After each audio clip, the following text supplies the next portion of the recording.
Panago Pizza presents SDP. The Steve Dangle Podcast with your hosts, Steve Dangle and Adam Wilde. Why is Steve starting the show?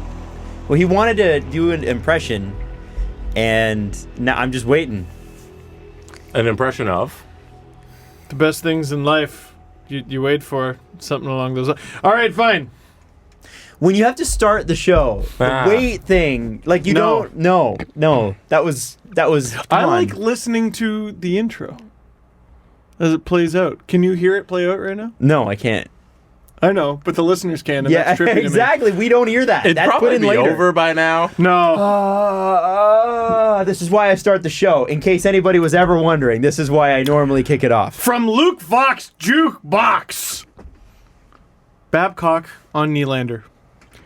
When you decide you want to play here, you take the good with the bad.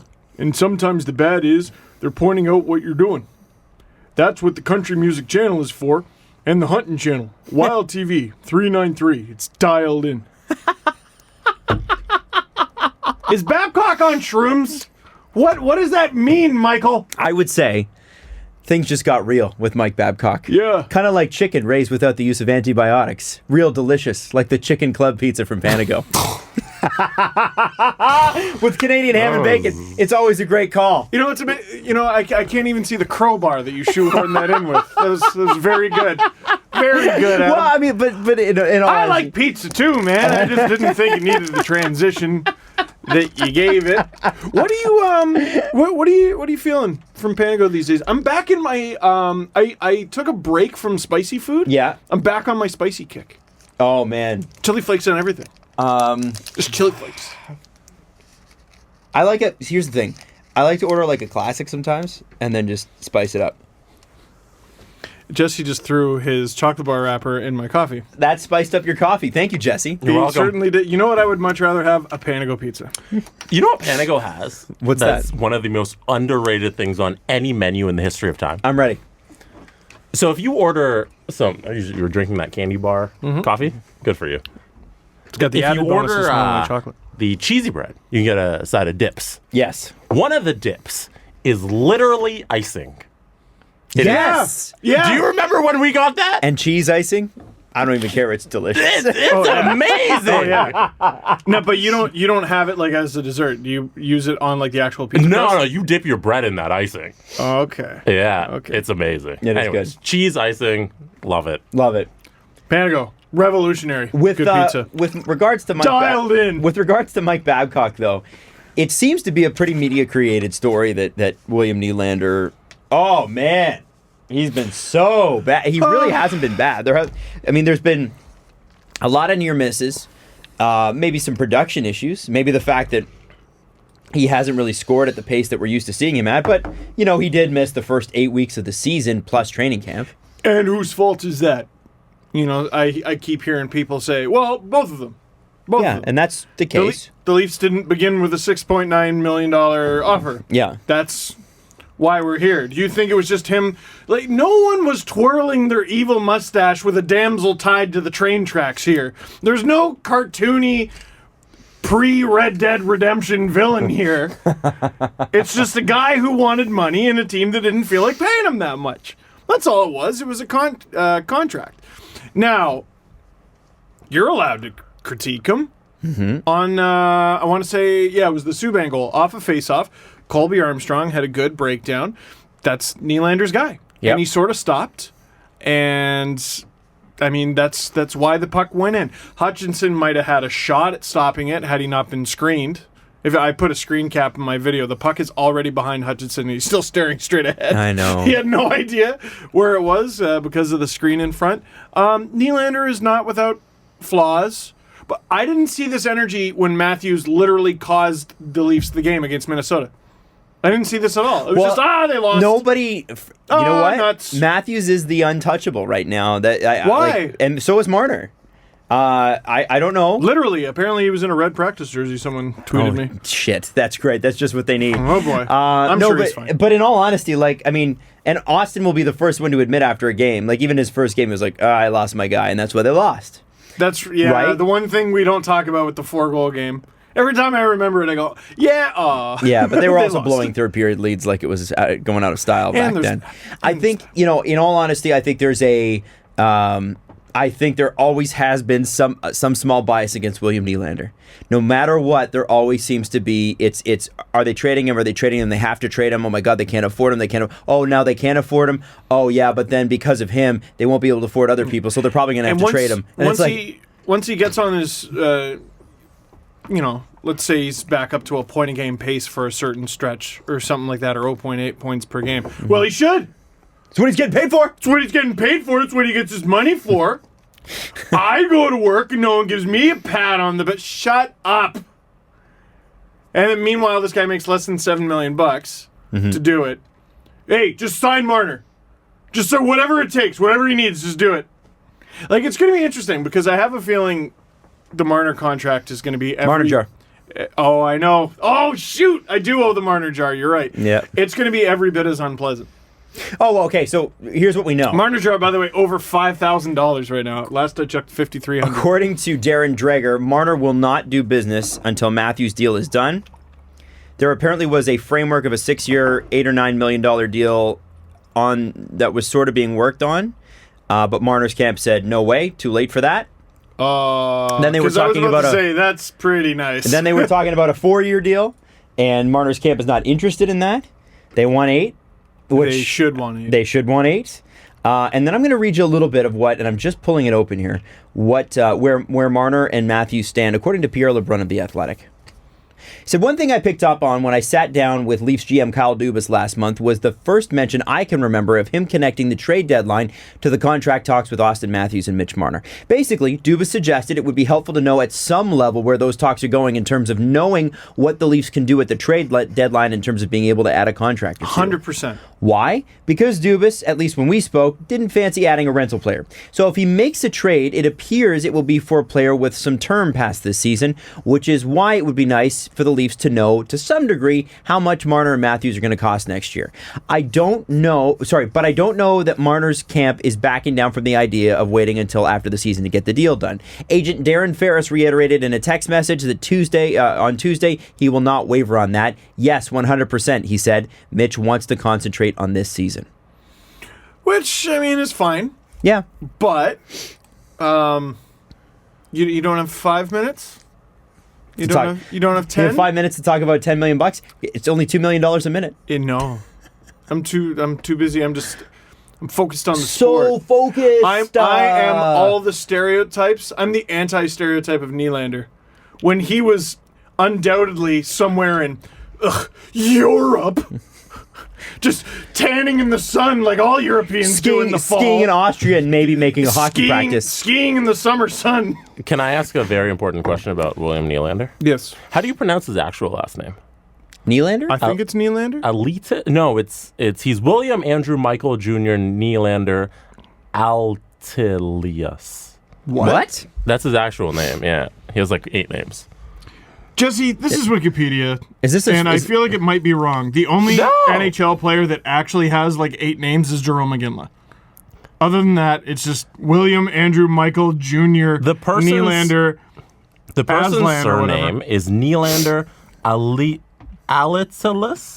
Maybe that's his mother's last name. That's his actual last name. Altilius. Is that his mother's last name? Altilius. I assume. Maybe it's like a hyphenated. I can check Michael. Interesting. Anyway, I've never seen that before. That's a very important question. They should have fit that whole thing on the jersey, by the way. Yeah, the whole damn thing. They should trade for his brother, so they have to. First, middle, primary middle, and then middle. And then both last names. That is his mother's last name. There you go. So he's got a He has hyphenated both of last them, name. yeah. That makes sense. Camila. Might be a Swedish thing. I'm not sure. So I guess with regards to the way this is all going to sort of shake out, you can basically pull your Wayne Simmons and your Radko Gudas, and anybody who's a UFA off the league board. Oh, well, so apparently Radko Gudas has a year left. Oh, okay, and I've maybe been not. talking about him like he's a UFA this whole time. Oh, Simmons is definitely a UFA. Simmons is a UFA. And I also thought this was interesting. So according to Elliot Friedman, Dubas was at a KHL this game. Mm-hmm. He's in Russia right now. That was tweeted by Igor Aranko this morning. He was at Tuesday's Lokomotiv CSKA KHL game. Lokomotiv's Yegor Korshkov, taken 31st by the Leafs in the 2016 draft. Left shot winger. They like his talent. Injured for a good chunk of the season, and this is his only his fourth game back. And the goal is to bring him to camp in September, or the goal could be. And then Elliott goes on to say, Toronto has dipped into the free agent market before with Ozhiganov and Zaitsev, and there are two potential contenders from that game. The first is 29-year-old left winger Sergei Andronov, who was selected by St. Louis in 2009 when current Columbus GM Jarmo Kekalainen was running their drafts. He spent 2 seasons in the AHL before returning home. The other is 22-year-old defenseman Alexander Yelishin, and there is definitely interest in him. So that is interesting, something to watch. We talk about what they're going to do when these Matthews and Marner's deals are done, and I want you to not focus on what you're hearing a lot on television these days, which is they're going to be in cap hell, because show me a hockey team that's good that isn't in cap hell. The point here is that the Oilers. The Oilers. The point is you want to be in cap hell when you're good. Yes. The cap hell part, the hell part is when you're the Oilers and you're bad and you're also against the cap. That's cap hell. Being against the cap isn't a bad thing when you fucking rock. You're just Like, I don't know why there's this thing, but I think it's because Toronto's been so burned by that before. Like, we were up against the cap and we sucked. But they were bad. Yeah. And there was never any point where they were good. Before cap hell, after cap hell, Ever. They were just bad. They were bad. I was just looking at what Scott Wheeler said. So Dubas isn't obviously, doing a here and there Russia tour. Like, I think he's going to be there for a few games. So he was watching Lokomotiv play SKA today, and there's a number of players he could be looking at. Free agents or guys whose teams still own their rights, but they're obviously never going to play for those teams. Maybe they'll come play for the Leafs, free agents. So that's just Kyle Dubas doing his job. I wouldn't read into it too much. But did you say that the Leafs might invite Korshkov to camp? Yeah. Next year? They want to bring him into camp. Like, of course, camp. He's a prospect of theirs. But, like, to make the team? Certainly not. The goal could be bringing him into camp in September. That's what Elliott said. I thought he was at camp. Maybe he's not. Maybe he's never been. Because the KHL season starts before camp even begins. September, yeah. So maybe he's never... I mean, dude, I've never been invited to camp. So, I've never seen him. So there you go. Yeah, I've never seen him play in North America. So anyway, it's going to be very interesting because I've heard a lot, and I heard a lot before the Nashville game about where the Leafs are going to be. So it's interesting to hear where the public discourse on this is. And of course, after the game when they lose 4-0, people, hot taking about Trevor Moore being better than William Nylander, and you're gonna find me, show me Twitter and I'll show you a million bad opinions. Yeah, can you believe someone said this? Yes, I can. I definitely can. And because Cooley can ice the puck. Exactly. So the point I'm trying to make here is that the Leafs are going to be tight against the cap. That is not a question. They are going to get Matthews and Marner signed. That is not a question. The question will be, how will they fill in around the fringes? Mm-hmm. And, I think we've talked about the fact that a guy like Connor Brown is a useful player on a different team. Back on the fourth line right now. Yeah. And a guy like Trevor Moore, who I would say, and I saw Trevor Moore in person on Saturday night against Vancouver, saw him score his first goal. He is for sure an NHL player. There's no question about that. Those feet. What I loved about after the game was Mike Babcock said, we want to send him back. We don't want to play him 7 minutes a night. Yeah. Which means Mike Babcock sees him as a top 9 guy.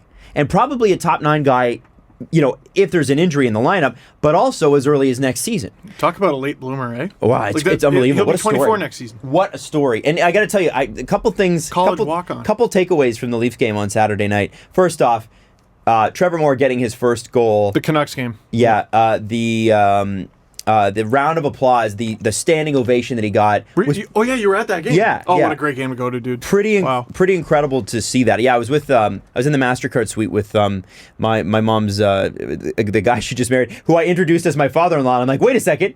No, you're my stepfather. And then the second thing that was really great was and this is a bit of a rewind, but I think that story about Michael Hutchinson hit The Athletic at the right time about him, wanting to be a Leaf and this becoming a dream come true, because as soon as he was announced, the entire arena, like before the game, the entire arena got up and gave him a round of applause. And then, of course, at the end of the game, he gets the shutout, he gets the first star. People were going nuts for this guy. It was so great. Such a great story. People understand a good story. Yeah. It doesn't, you know what? We love Matthews, we love Marner, we love Tavares. It doesn't have to be them every game. No, and I think that they know that, and that's okay. I think it's just, it was so cool because people talk about how quiet, the ACC used to be. Scotiabank Arena is not like that anymore. It's actually quite, and people are very, very invested, and they know what they're talking about. It's still a little bit poppy. I still say, like, it can be quiet for stretches, but the pops are really, really loud. Yeah. So it was cool. There's more pops. So it was cool to see that, but the thing that really, I actually cried a little bit, and I'm not even afraid to admit it. So they bring out Loser! A military service member. Oh. And we don't know who this person is. They're like, hey, welcome to Corporal, blah, blah, blah, blah. And they run through this guy's list, and everybody gets up because that's what you do. You pay your respects. Leafs troops. And I was like, man, I recognize that last name. And they come out, and of course they're like, and here to present him with his jersey, and the jersey, of course, is the Leafs logo in camo, though. Is his grandfather, Bobby Baun. What? So Bobby Baun comes out. Bobby Baun, who scored the 1964 Stanley Cup winning game goal on a broken leg. It was, or was it 62? It was in game 6 of the 60. Wasn't it 64? I think 4 Cup final to force Game 7. To force Game 7. Saved the Leafs that year. Yeah. Underrated is he played Game 7 with a broken ankle leg as well. And so he comes out and he's in tears, and then his son's or his grandson's in tears, and we're all in tears. It was the most touching moment I have ever seen at any sporting event ever.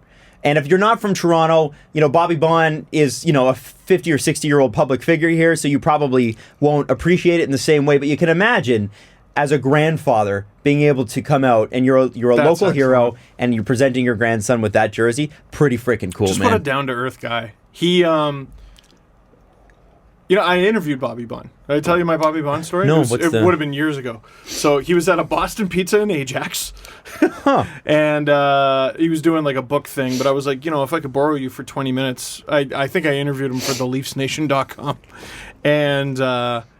And we spoke and whatever, and I'm like, I'm there. I want to buy his book. I'll line up to buy his book. So I line up to buy his book after, and the guy in front of me got the last one.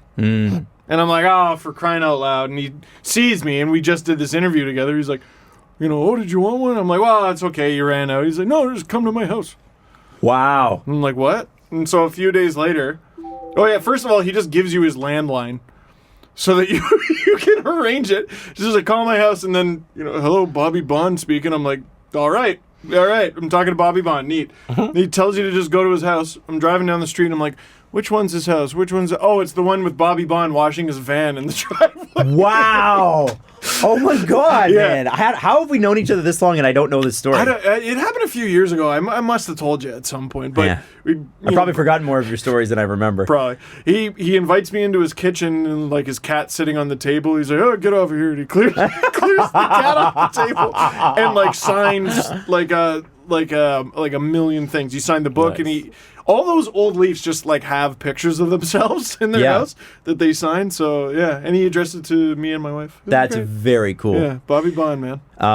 Good to hear he's still in good enough shape, because like that body's got hard miles. Man. Hard miles. It's not just like the ankle and like the hips and stuff like that, but like I want to say he's blind in one eye or something like that. About a decade ago, maybe less, he went to UOIT, the new university in Oshawa, like just to take some classes. And when students figured out who he was, they're hey, let me help you with that. And he's like struggling with his computer. Oh my God. But he's like, no, get away from me. I got to figure this out on my own. Wow.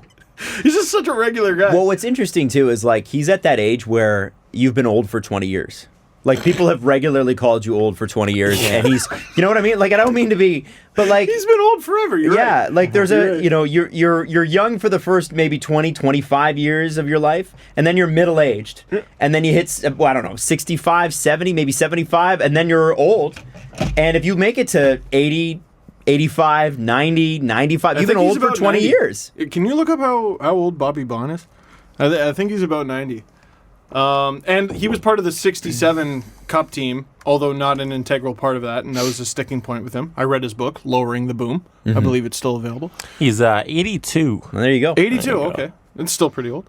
So he was part of the 67 team, which was like Supposed to not be a good team. It was called the Over the Hill Gang because they were old. Johnny Bauer was old. Terry Sawchuk. Yeah, in 67. It's crazy. Now, getting back to the Toronto Maple Leafs for a second. Right. I know we bopped around a little bit here, but, you know, with Kyle Dubas probably wanting to make a move that is a future move, which I don't think is too crazy of a thought. That's what Tampa did. Yeah, like I heard. Why isn't that the model? Well, I think it should be, and I think those guys are now the more valuable guys. I think it's like the McDonough guys who are like 2 to 3 years. That's why I think Pietrangelo will be a very expensive buy. Is Radko Gudas not the guy? At like 3.5 for I another think he's year? the guy affordable. for the bottom, maybe second pairing, but he's not your first pairing guy. But is he not a Ron Hainsey replacement? I was about to say, like, He'd be better than Ron Hainsey for sure. Yeah, Listen, for less money? he's not, like, an ideal first pairing defender, but he is on this team. Yeah. I would say he's a first pairing defender on this team. Ideal world, I think the Leafs, what they need to do, Radko Gudas would be great. I also think they for sure. I'm back on the side that it is good to get, if you're going to make the move, Yeah. pay. And I look at the Erik Karlsson deal that didn't go through with Vegas, and I bring this up all the time. Whatever they Are you didn't going to pay, buy? they should have paid it. Are you going to buy a $60,000 Honda, or are you going to buy an $80,000 Mercedes? Are there And that's- $60,000 Hondas? Oh yeah, buy an SUV. Absolutely. All right. That's the way around here's it. the point. The point I'm trying to make. Let's say you've got. Do you want a stretch limo? Or do you want to... Well, okay. Let's say you're in a race. Okay. Oh, now you're talking I my am on the language. Honda.ca website. I'm going to try and build a $60,000 You can Honda. easily Adam. build a $60,000 Let's see. Honda. Start with an SUV. Go from there. No. I got to Yeah? start with the sedan. No, you start with an SUV. Sedans are for families that can't afford that. Fine. I'll start Okay, with so regardless, the point I'm trying to make is if you have a budget of $100,000 and you've got a $60,000 Honda available, but it only costs you $80 to get the Mercedes, and the Mercedes is far. And I'm not saying Honda's bad. Please don't get me the wrong way. I get. I'm gonna get so many shit tweets about the this. Analogy. Basically, don't Pay nickel the and extra dime fee. it with a third round pick. Pay the extra or a fee. second round pick. Don't lose Erik Karlsson for a first pick. Don't lose Erik Yeah. Karlsson for that. It's not worth it. And I look at Toronto and I think, you know what? Yeah, Radko Gudas for sure makes them better. Yeah. But does Radko Gudas, for the price you are paying, do you not want to package that into something else with a little extra to get you the guy that you really need? Or maybe you get them both, which I think is ideal. Would you give up a pick somewhere between 25 and 31 for Radko Gudas? No. No, that's too high. Yeah. Oh. I think Radko Gudas is a second or a third. What? You get 2 years of this guy though. So what? I don't know. I'm just trying to be the Flyers. If I'm the listen, Flyers, I'm asking for a if you first. look at the market that Erik Karlsson, like what Erik Karlsson, that's the market. It's not Taylor Hall for Adam Larson anymore, guys. Erik Karlsson moved. That's the market. Now, Ottawa got a bunch of spare parts for Erik Karlsson and a couple good prospects, maybe. Mm-hmm. They didn't get Thomas Chabot back, that's for sure.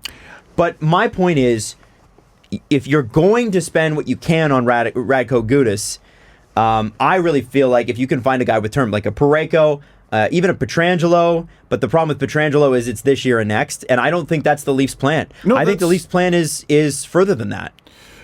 Right. Oh, okay. So, Gudas and Pietrangelo you're are the not- same term, but one costs like half of You'll what the never other does. keep Pietrangelo because when Right. he hits the open market, that guy's going to be a $9 to $10 million So, defenseman. in that sense, he is a rental because you're renting him for X amount of time. 100-game rental. Right, which is that's a decent rental. Yeah, That's sure. better than like 20. I'd give up a first round pick plus for that, obviously. Yes. You have to. You know, it's funny. I was thinking about Gudas the other day, and, you know, is he the right fit for the Leafs or whatever? And, you know, his advanced numbers are good, but, like, you're not getting him necessarily for that. He's right-handed, and also he's a mean prick. And I saw people talking about, like, Radko rage, because every now and then He red mists. he red miss and he takes a really stupid penalty, or he gets suspended and he does something really dangerous, and you know, maybe we should tut and wag our fingers at that. And then I don't know, I was just in a weird mood the other day, because I like to think hockey's going in a certain direction, and I like it that way, but I'm like, you know what? No. Every team has that guy. Ryan Reeves is Vegas's guy. There's Tom Wilson on the Caps.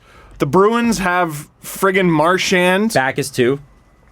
And Backus. That's why I never feel bad about having Nazem Kadri and the things he does. Like, screw you. Your team has him too. Whatever Kadri does, Marchand has done 10 times. Yeah. And that's Marchand. That's why he's so good. And so I want Gudas. If you are going to have a lunatic on your team, we better saddle up. Better saddle up. Now, is that because I've wondered. I remember wondering this years ago. So it's going in a direction, and there's going to be no more tough guys left. And then the premium, the market inefficiency is going to be guys who can stick up for themselves. Mm-hmm. Yep. So a guy like Radko Gudas all of a sudden becomes valuable because he can stick up for himself and actually play hockey. That was always the complaint, by the way, and I think people misconstrued it. It wasn't that Colton Orr fought and laid big hits and whatever. Dude, when Colton Orr knocked John Scott out with a body shot, oh, that was unreal. That was all the dude did. Dude played 4.5 minutes. That role doesn't exist anymore. The guy who plays... It's too competitive. 5 minutes or less, it's too competitive. You need 4 lines, you can friggin' roll. The Leafs barely play their 4th line, and they still play it twice as much as they used to. And they're rolling. They're good. They look good. Like, you know what? I think Backus is overpaid a bit, but like that guy, he's a bit of a market inefficiency, a little bit. Could stick up for himself. Yeah. He's a prick. Yeah. Might as well be your prick. Yeah. Might as well be a prick for your team. Pay that much for a prick, but I guess why you got him, right? And to that point, Steve. Why is everyone screaming for Wayne Simmons? Because he's for a the prick. goals? Yeah. Well, I mean, the Leafs have goals. They're fine. But it was never they about... want a prick. It was never about these guys, like especially Berkey, who were like, oh, everybody wants to see fighting out of the game. No, we don't want to see the toughness out of the game. I would just like to see some toughness mixed with some skill. Yeah. That was the thing about Bobby Clark that we all liked.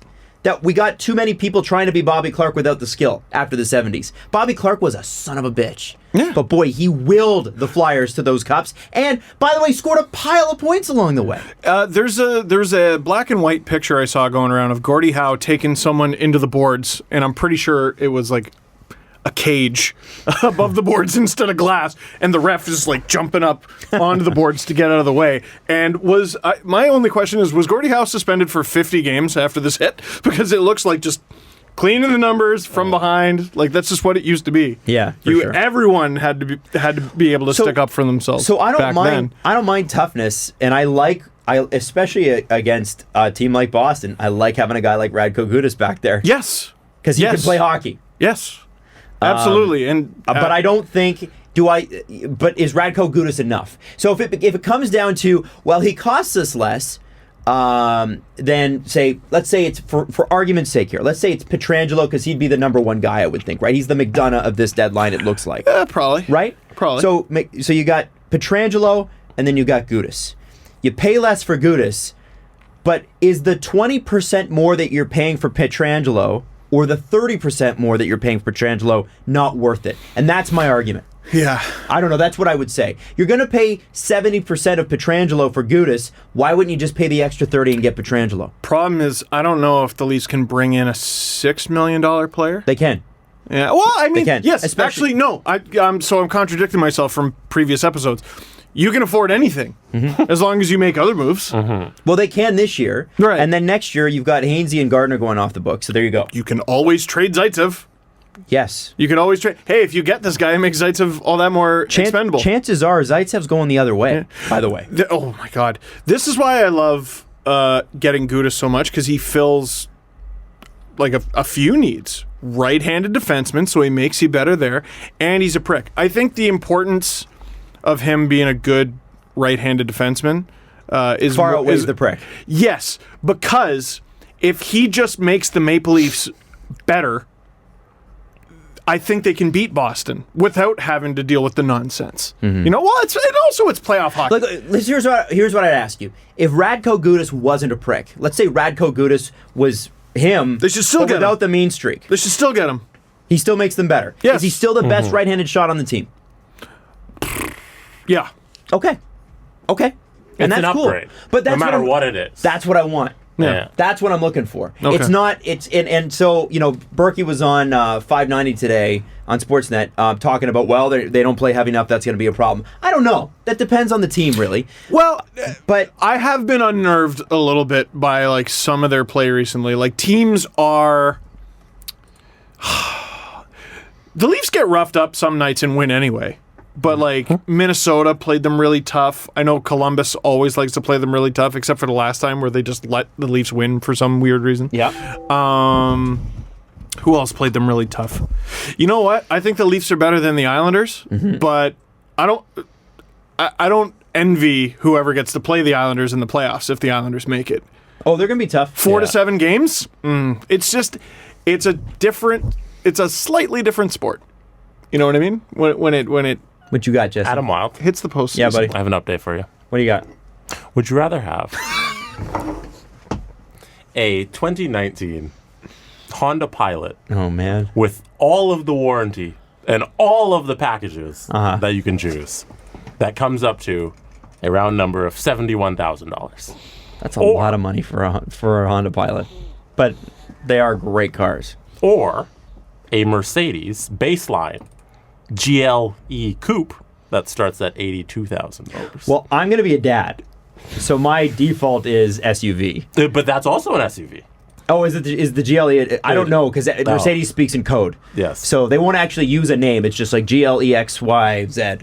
Oh, that's a beautiful Mercedes, though. 82,000. It's only Yeah. 11 You know what? more Yeah. than the Honda. You know what? Fuck it. Yeah. Yeah. I would spend the extra 10 and get the Mercedes. You know why? Yeah, so would I. Because it's fucking cool. No, you wouldn't. Yeah, I would. No, Guy you wouldn't. things. wouldn't. No. Guy things are like cars.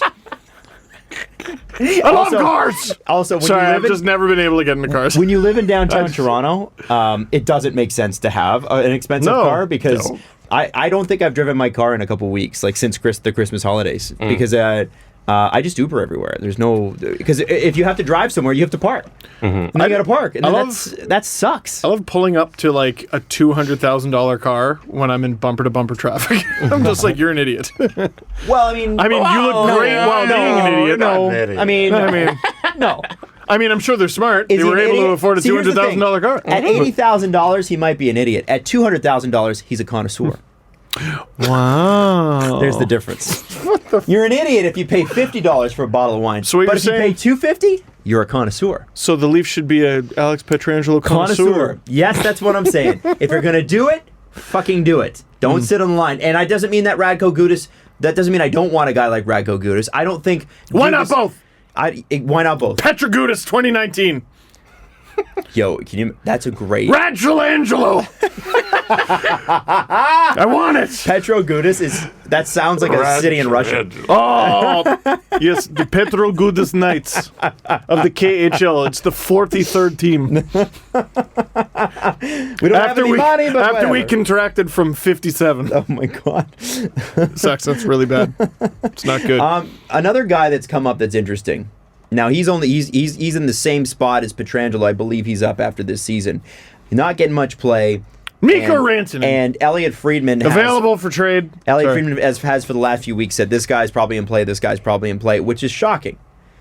Dougie Hamilton. There's a couple names. Well, Michael Furlan, too. Both guys in that trade are probably on the move from Carolina, which tells me Carolina's probably not the smartest run team in the world. Dougie Hamilton's too good, and they're so far apart with Michael Furlan. I'm like, well, I know they got a lot of contracts. I know Aho's coming up, and they've got another guy to... But, like... Shouldn't they be moving heaven and earth to keep Michael Furlan because they're forbidden from drafting defensemen anymore?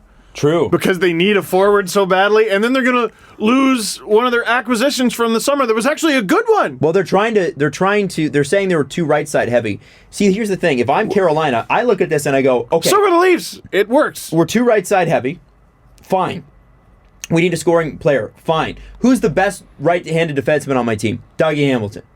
Who's next? Is it Pesce? Is it Slavin? Probably Slavin. You meant right defense. Yeah, I right thought you defense. meant wing. Sorry, right I just right confused defense. a lot of people with what I said. Dougie Hamilton is what I'm talking. But right defense, you got Hamilton, Slavin, Pesce, and I forget the other guy's name. Can we? I know there's team? Bean.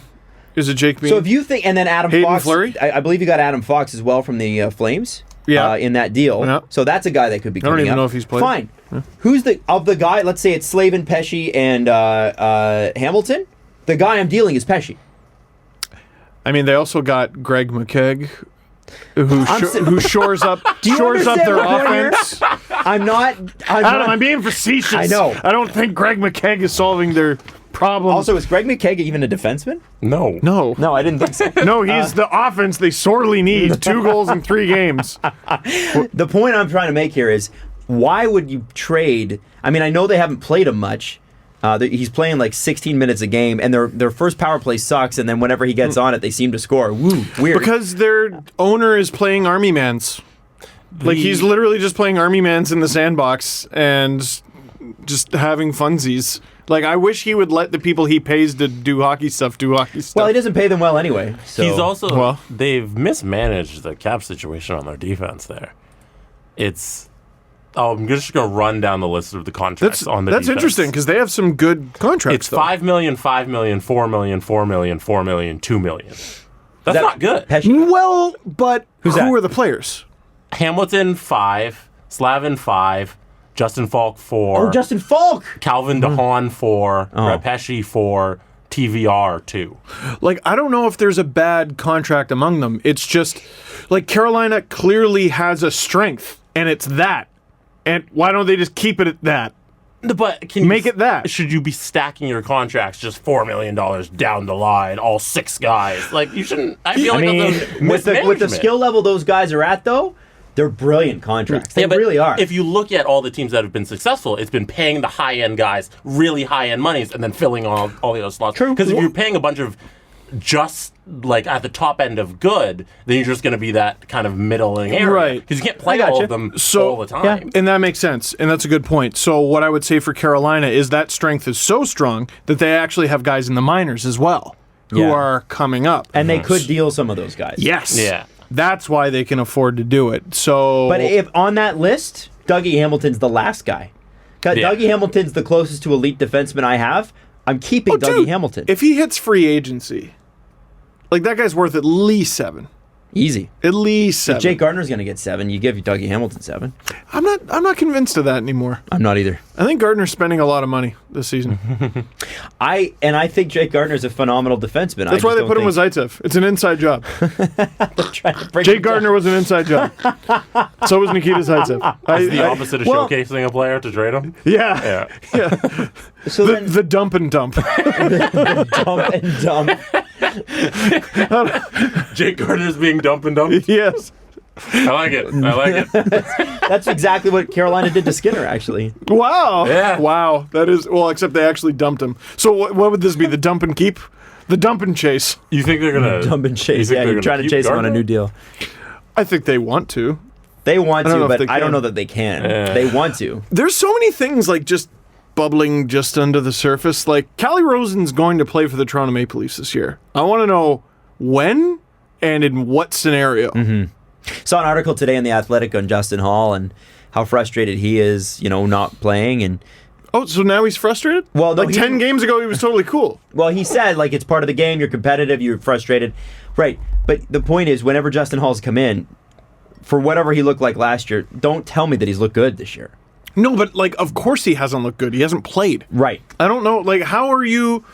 How many mechanics are awesome after like a year of not being a mechanic? Like they just practice it at home. So what would you do with differently? Mechanic Simulator on the computer. What would you do? Play him on occasion, for crying out loud. The Leafs have like always kept the max amount of guys under the roster. I don't think it's necessary. The Marlies, like, they're always looking to nickel and dime the cap. And I know because of waivers they can't necessarily do this. Who's going to pick up Justin Hall at this point? Well, there's that. But they should also look at... That's not a shot at Justin Hall. I just don't think people are like, wow, that's a guy I need to make cap room for. That's a guy I need to give up a contract spot for. Like with Levo, we said, well, who's going to who's going to waiver claim Josh Levo? And we were like, well, he still might. No one's taken Hall. No. So no one's taken. But because the Marlies are in Toronto, like I don't think the Leafs should ever carry the max number of guys. One spare forward, one spare D. Good. What happens if the Marlies are like away on like a road trip? How are they ever gonna get the players? You fucker. I mean, it's a I was really just good about to point. say, oh, you're a bastard. How will they ever get the players to the game? I don't know, Steve. Maybe an airplane might be really hard. How? I don't get it. You never understood the actual point of my question from that.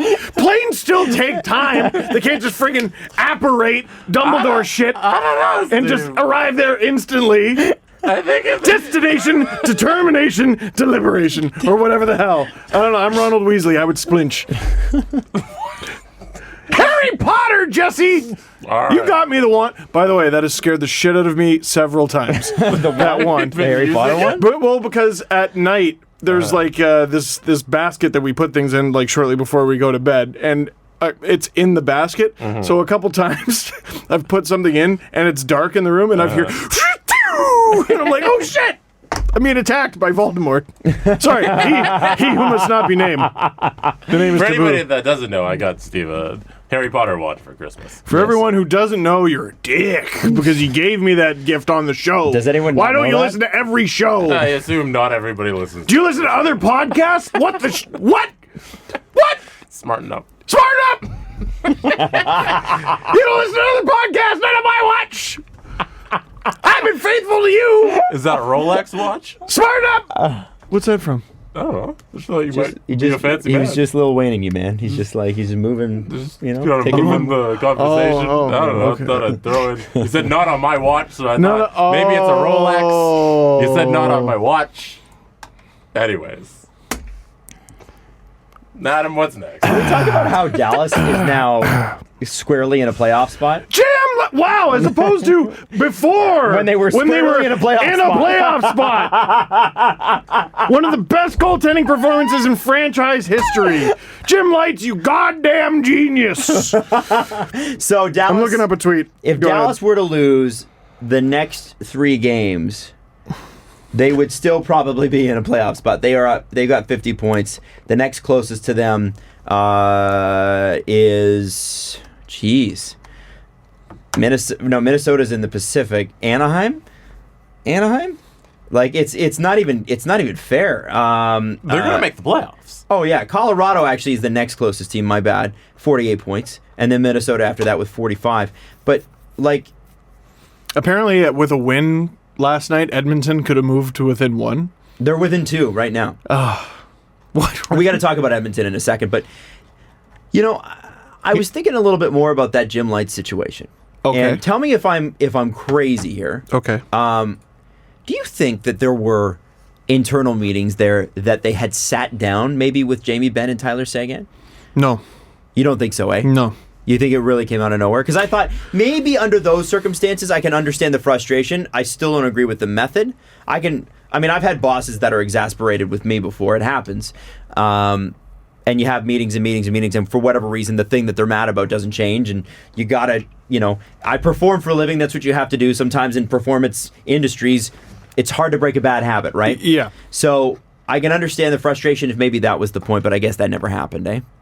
I don't think so. I'm always stunned at like how informal a lot of hockey relationships are. Like you hear this, the locker room and the brotherhood and all that. Like I'm like I get to sit with former players now, and they're like talking about like, oh yeah, I had this coach. Oh God, what was his name?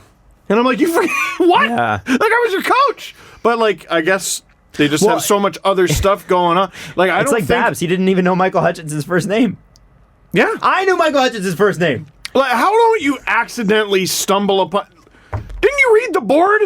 How many NHL players Coach? are there? Yeah. Like There's like like 700? 75. Oh, like 75 goalies. Yeah, true. 3 of them are yours or whatever. So sorry, I wanted to read this tweet from Dmitry Filipovich, Please and do. now I get to actually Dimfip. I get to actually read it on ice surfing last night. I couldn't read it. Tyler Seguin, pre-fucking horseshit. 38 games, 11 goals on 146 shots. Tyler Seguin, post-fucking horseshit, 6 games, 6 goals on 25 shots. Now, do we think Jim Lights is the reason Tyler Seguin went from shooting 7.5% to shooting 24%? I know I do. I think maybe he stopped hitting the post wham. Yeah, wah. I think that's what it was. Did Jim Lights like randomly make Jake Allen shit himself last night? Like, did you see that goal that Seguin scored? It's miserable. Is it bad? Oh, it's miserable. It's so bad. And Seguin just sort of threw it at the net, and that shit went in. Because that's the little heater he's on right now. All because of Jim Lights. Well, how how will this be viewed in the hockey community at the end of the season, do you think? With some perspective. Are people going to give Jim Lights credit for that, or are they going to go, no, these stars started playing like stars again, and they started hitting, and stars literally, started playing like themselves? Anybody who gives them credit isn't worth our time. Because that's such a backwards opinion. So half of the people who talk about hockey for a living are not worth our they're time. Going to give them credit? Oh, baby. I think they're going to give them credit. Because it just doesn't make sense. A guy yelling at you didn't motivate you to play better when you're already a great player. Tyler Seguin, before Boston traded him in the 2013 playoff run, I remember a big point of contention was I think Seguin had, I want to say, 1 goal on 72 shots. Like, So stupid. what are the odds? Any player that gets 72 shots Is like, you hella understand, impressive. like that. This is where the complete non-genius of Chiarelli is perplexing. How do you, as Peter Chiarelli, not look at that and go, well, he had 72 of them? Well, you know what That's they say amazing. in business, Adam? Sell as low as humanly possible. There's a book that I read, and this is one that I'm reading because Elliot Friedman was smart enough to ask Kyle Dubas what he reads, and it's called The Score Takes Care of Itself. It's about Bill Walsh. I mentioned it on the show before. Yes. And Bill Walsh was the guy that found Joe Montana and drafted him in the 3rd round. Found Steve Young in Tampa Bay languishing, made a good trade for him, and turned him into a Hall of Fame quarterback as well, won 3 or 4 Super Bowls, and then the team went on to win a couple more Super Bowls after he retired. And one of the things that he talks about in it is the second season. So the first season, he comes into a team, and he inherits a team that went 2-14. Oh. Brutal, right? I don't know football, but I know that's bad. That's bad. So the next season, they go 2-14 again. Oh. But there's been a culture reset around San Francisco. You can see in not only in the players, but in the way they answer the phones, like right down to how they answer the phones, right? Like everything is different. Mm-hmm. The next season, where they think, all right, we're going to see a real turnaround here. We think they go 6-10, and he goes better, but it includes a 7-game losing streak. Oh. So imagine you go from November to mid-March in the NHL and you don't win a game, basically. That's a long losing streak. That's almost 2 months. Yeah, it's a lot. And so what he did after the end of that season, he's recapping, and he talks about how, and I'm paraphrasing here, you got to hear the book or read the book, however you consume them. He talks about how he looked at their offense, and their offense was one of top in the league. and he looks at their defense, the defense a little bit lower. And he said, instead of overreacting to the fact that the defense was one of the worst in the league, I looked at where we were losing yardage. And I think it comes down to their pass defense was terrible. And so what they did the next year is they drafted a couple guys that you could, and drafted one and signed another. And one guy was like known for... This is like hilarious. literally two guys? He signed a guy. Well, that's in the NFL too. That's what you can do. Remember, they were drafting pretty high. He signed a guy who was known for... The doctor said to him, "Oh, you broke your finger. You're going to be out a couple weeks, and you're going to miss a couple games." And he said, "He said, well, is there any other treatment options that I get me back in the game sooner?" And this is his pinky finger. And the doctor says, "Well, we could cut it off." And he's like, "Cut it off." What? This is a real player. This is a real thing. So he cut off his pinky. Lose your pinky for the rest of your life, so he could play in the next week's game. Buzzsaw. I think they called him Buzzsaw or something like that. Yeah. And so, anyway, so he signs this guy, drafts another guy, and those guys become like all pros for him, and that's what changed his defense, right? It's just two different mindsets. It's crazy. I want a player that dedicated. Well, that's not why he said versus it, though. keep a player that crazy as far the hell away from my team as possible. And I guess he wanted the dedicated chop your finger off guy. Sure did. So That's a guy? That's a that guy. Happened? That happened. That's not a You gotta read this cartoon? book. It's phenomenal. It's so good. So great for leadership. So great for the sports mindset. So great just for the stories like that. There are a few other stories like that you're going to be like blown away by. And by the way he tells the story is way better than the way I did. However, I don't know where I was going with this. What were we talking about? It was... That's a bad doctor, by the way. If the option is cut it off for a football game, you don't give him the option. You don't get... Yeah. Don't give a professional athlete that. Yeah. Are there any other options? Nope. That's irresponsible. Sorry. Wouldn't you say that's irresponsible? Nope. No, as a doctor, like telling him that he could cut off his finger. I mean, you could cut it off. No.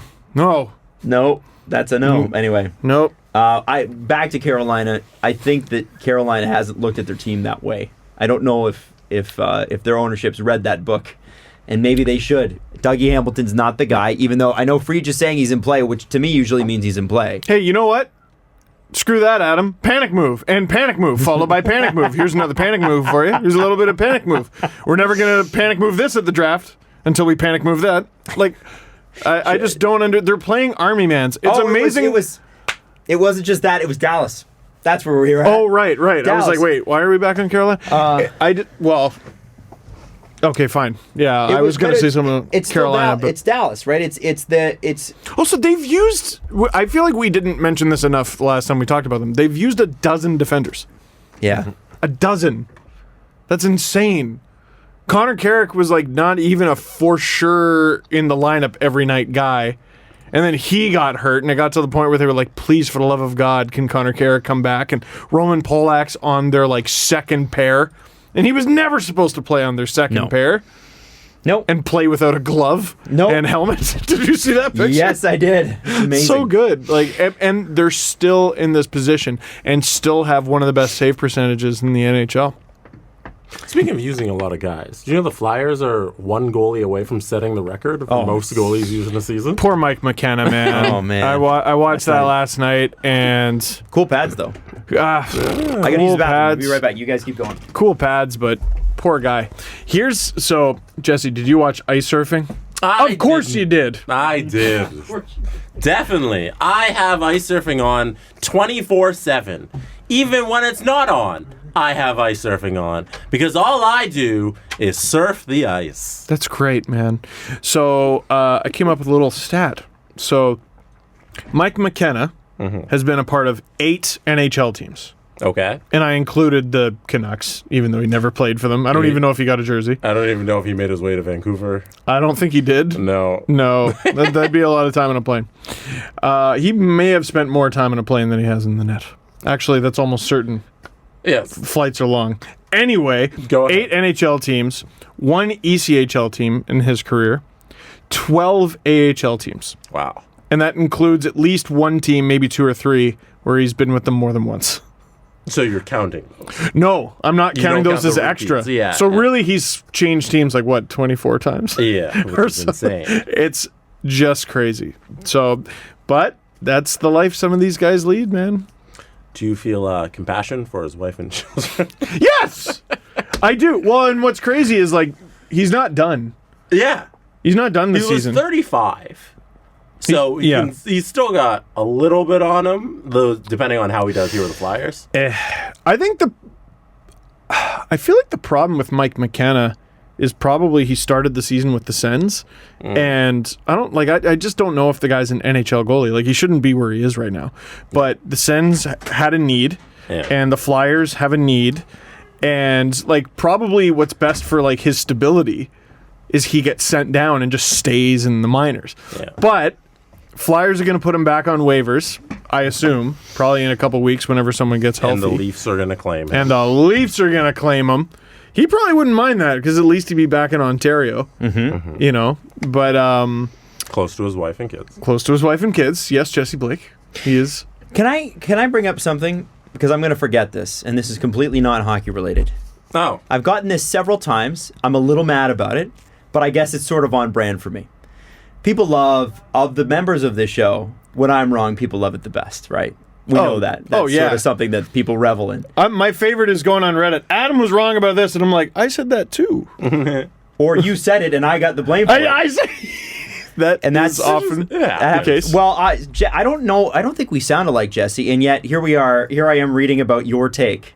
My take? What was my take? From the Dazzling Zach on Twitter. The Miami Dolphins had a perfect season in 1972, set the record for wins, and won the Super Bowl. Good day, sir. Yeah, that was me. Right. And so what was the context of that? So the context is every team who has set the regular season record. Now, that's important because I will clarify the Miami Dolphins thing. Please do. Oh, shit. You came for the king, and you missed. Every team that has set the regular season record in wins in all 4 major sports has gone on to lose the championship of that league. The Miami Dolphins don't own the best regular season record ever. Why not? Because there were only 14 regular season games at the time, and the New England Patriots in 2007 went 16-0. Is 16 greater than 14? Yes. So 16 is the record in the NFL for the best regular season record. Therefore, the Miami Dolphins do not hold the best regular season record ever in the NFL. Good day, sir! Thank you! Also, can you please stop tweeting that at me? I've gotten like 5 tweets about that, guys. I'm not Adam. And Adam is not me. Oh, Adam, you sit there. I want a no mug. You sit there with your blue hat with the tiny maple leaf on it. You think you're so high and mighty? Model good looks and, you know. I'm so tired of looking up at you and how wrong you are. So tired of it. Tired of it all. Let's go on that. Poor Adam. Mini rant. I missed the camera change and everything. I wanted to make sure we got that. Messing up our show. Take that for data. Oilers have a tough game in San Jose. Cam Talbot was chased. Ken Hitchcock apparently not only ripped the Oilers to the media, but then went in and ripped them to their faces after Doughty elbowed him and Doughty elbowed McDavid in the head, and then later on, you know, a different game, we have Hampus Lindholm just throwing McDavid into the freaking boards. It was unbelievable that the ref didn't call that. And you know what's funny is that before the Leaf game against Nashville, you hear them talking about, you know, got to get tougher. And one name that comes up is Zach Kassian. And they're like, well, he'd be a good fit for the Leafs because he's played with skilled guys before. He's playing with McDavid. But isn't it funny that even with Zach Kassian playing, quote-unquote, with McDavid, although you would imagine that that's not the optimal situation that Ken Hitchcock wants, it doesn't matter. McDavid still gets run. Can I say an incredibly terrible take, but I'm just going to go ahead and say it. The Leafs score a ton of goals, and they have really fast offense, and that's kind of their thing. And they're good for it, right? And Nashville gets things done because they have this wicked defense. It's arguably the best defense in the league. Might be one of the best defenses ever. Yeah, and they get things done with it, right? And a Vezina goalie. Yeah. Tampa, well, that's not fair. They have everything. But certain teams have a thing, and they're not perfect, but they at least go with their thing, and they're decent because they went with their strength. The Oilers don't have a lot going, but they got a few really strong players, and some guys who can throw fists and goon it up. Man, if you're going to lose games, go slap shot. Go old-time hockey. You got Darnell Nurse, who will throw you through a fucking wall. You got Zach Kassian. You have the ghost of Milan Lucic, who finally scored for the first time in 41 games. Tying Igor Ozhiganov for goals. The Oilers can beat... Oh, my God. Oh, and passing Trevor Moore. Oh, there you go. The Oilers most nights can beat up their opponent. Now, that's not the way hockey's going. But they could. Hockey's also not going towards having bad players. So you at very least have... Like, I don't... What did he go into that room and do? Like, rip Jujhar Khaira? I don't think Jujhar Khaira would get ripped for that. A guy who I... Remember, for the expansion draft, I was saying Vegas should take him? Yeah. Instead of Griffin Reinhart, who And they they're were not right. even using? Yeah, you were right. Well, I mean, Vegas is good, so they were right. But also, with that particular case... Is Griffin Reinhart playing? I think he's with the Miners. I mean, they took their shot with a former 4th overall pick that shouldn't have gone 4th overall. Like, they just don't have a good team. But they're big and mean. Well, sorry, they're big and can be mean. I don't know why. This, to me, is more mystifying. It's just as mystifying as Peter Chiarelli still having his job, is why the Oilers don't give a general shit. They should be... Dude, you lost 7-2. After 5-2, you should just stop leaving the bench with your gloves on. If you're the Oilers. You lost. You know you lost. Don't even bring your stick. Goon it up. Like, I know that's not kosher. Like, I shouldn't be saying that. But, like, if I'm the owner of that team... I'm watching this game from Seattle, and I'm going, what on earth am I paying these guys for? What are they... Do something! And if you're not going to win... And, like, it's not unprovoked, right? Mm-hmm. It's not just, grab the guys off the opening face-off. Like, that's over the top. That's ridiculous. Yeah, this isn't one of those like staged fights that they used to do. Probert and Domi, and it's like right off the top, and you're like, oh, okay. All right. Someone elbows McDavid. Chase Drew Doughty till you catch him. Make him hop over the bench if he wants to get away from you. Literally, stop the play. Stop the play, take the penalty, it's done. Chase him until you catch him and touch him with your knuckles. Like, I guess I have that much more. Do you think that much dinosaur left in me? Do you think Ken Hitchcock said that? It's like, when is anybody going to step up here? Probably. Probably. Can I get your opinion on this Bob Stauffer tweet? Oh, this is shocking. Have you read this? I have not seen this. This is Wait, are we? I don't. I don't love think fresh Bob Stauffer tweets. This is horrifying. I don't think we're talking about the same tweet. Is there another Bob Stauffer tweet that I should know? Is it the trade one? No. Oh, you got to bring that one up then. Jesse first though. Let me. Let me get that one. Here, can you look up both? I was just going to read. I'll just read the one I was going to read. It was Oilers lose 7-2. Yes. Didn't get bounces. 2 own goals. 2 posts on power plays. So what? You lost by like 5 goals last time you played San Jose too. The Hopkins-Lucic line had some good moments. They were 2-2 on the road trip. Good wins, bad losses. 6 of next 7 at Rogers Place. What do you think of that tweet? Everything's fine. Everything's fine. Why is it every time we get to this juncture we're like, but let's see how the Oilers do? Like, they make the playoffs, they're still mediocre. Mm-hmm. But what if they complete this trade that Bob Stauffer wants them to?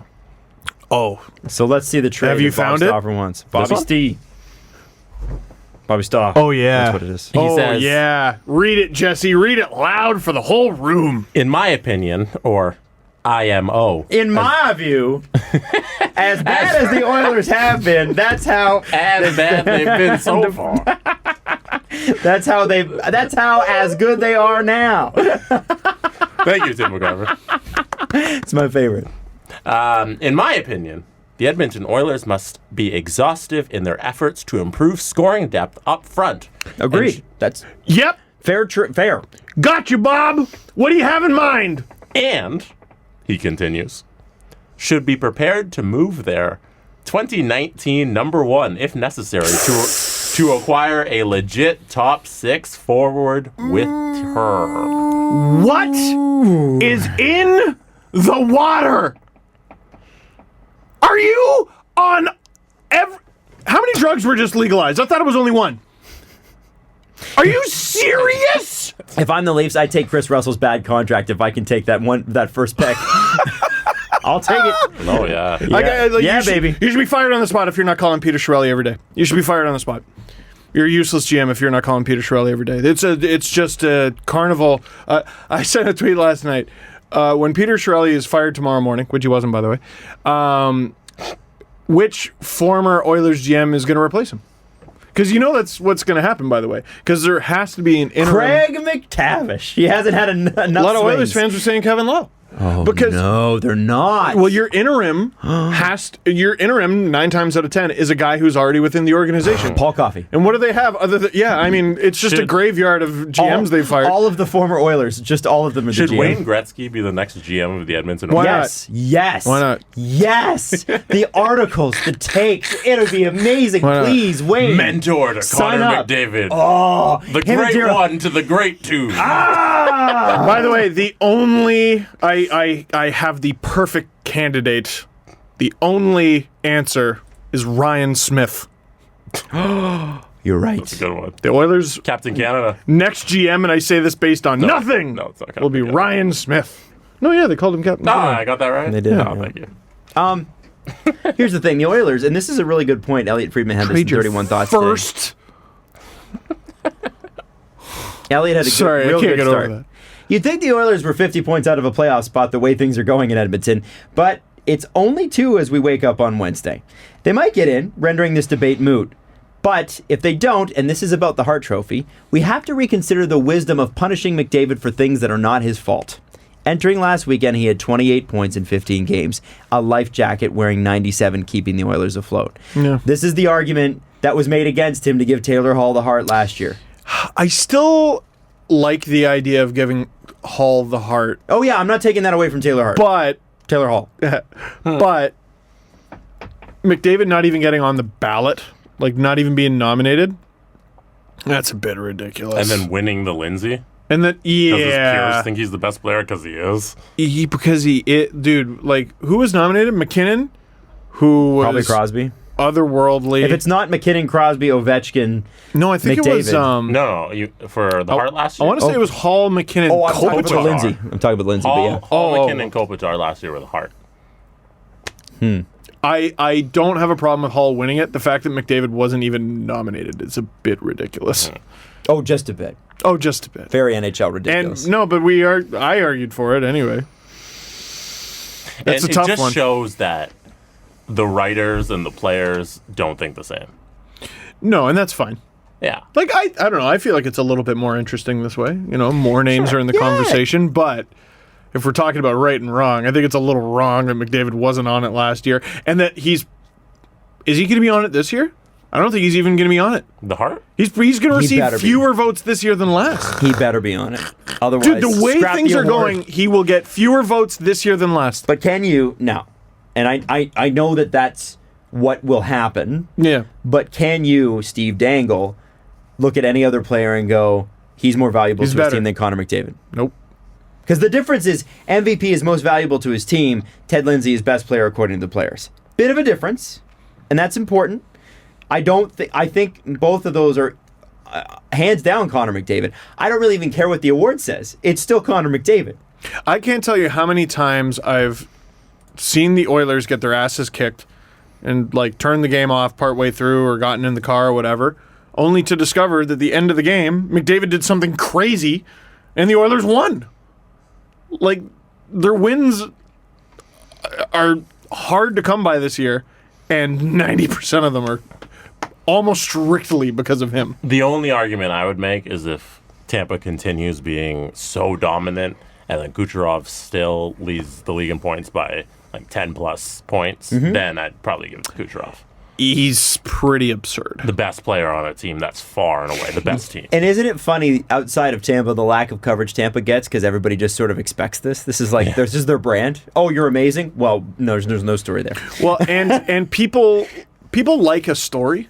Like, people like a Unexpected. sort of an underdog. Yeah, because Kucherov is literally leading the league in scoring, and all I ever hear is, Braden Point. And yeah, Braden Point. He's an amazing story, but he's not even the highest scoring guy on his team. It's Kuch. Kuch is ridiculous. Yeah, it's interesting. I mean, who cares? And the answer is us, by the way. Every year we go, who cares about these stupid awards? And then we talk about it for an hour and a half. And I'm like, it might be us. It might be me. Maybe not you two. I won't lump you guys in. It's definitely just me. The Oilers, I am blown away by the fact that they are so devoid of the most plentiful resource in the entire National Hockey League. And that's wingers. Okay. That is, you know what? That's a really good point. That's a very good point. Is there, Jesse, can you bring up the Oilers lineup from last night? I had it here. You could have it on like Daily Face-Off, or I think someone had tweeted it. Yeah. You could just type in Kara-McDavid-Cassian. I got it right here. If you really wanted. Yeah? Because I also wanted to bring it up. Go ahead, Jesse. No, go ahead. Okay. So, left wing, I'm going left wing, center, right wing here, okay? Here, just do the wings. Don't bother with the centers. Okay. So do you want left down, right down?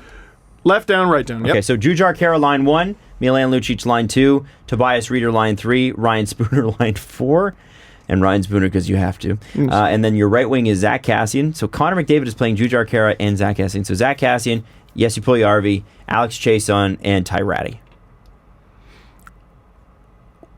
Trevor Moore makes that team like in a walk. Yes. Right? Okay. Is there any scenario where he plays lower than third line? No.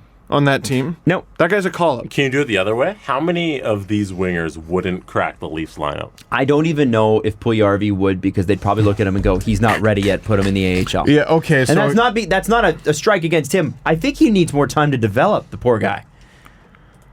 well, on the right, just it's a wash. None of them make it. Unbelievable. None of them make it. Not a single one. Their first line right winger. Chason, maybe. The thing is, Chason has had an incredible season because of the opportunity that the Oilers have afforded him. Right, it's like when that opportunity's not here. That's what, like when P.A. Parento had a great season on the horrendous Leafs. Yeah, the Connor Brown's on the fourth line next game. Yeah. And Moore got sent down. So, like, it's just not there.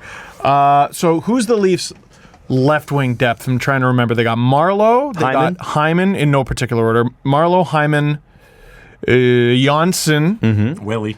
And, no, Willie's on the right. Willie's right, yeah. They've been using Lindholm on the wing. No, Kapanen's on the right. I guess They really got to move more guys over. Yeah, they because got they're to not so worry strong. about the... So- I'm pulling it up. Give me I a think sec. their current left wing depth, Hyman, Janssen, Marlowe, Lindholm. yeah. Okay.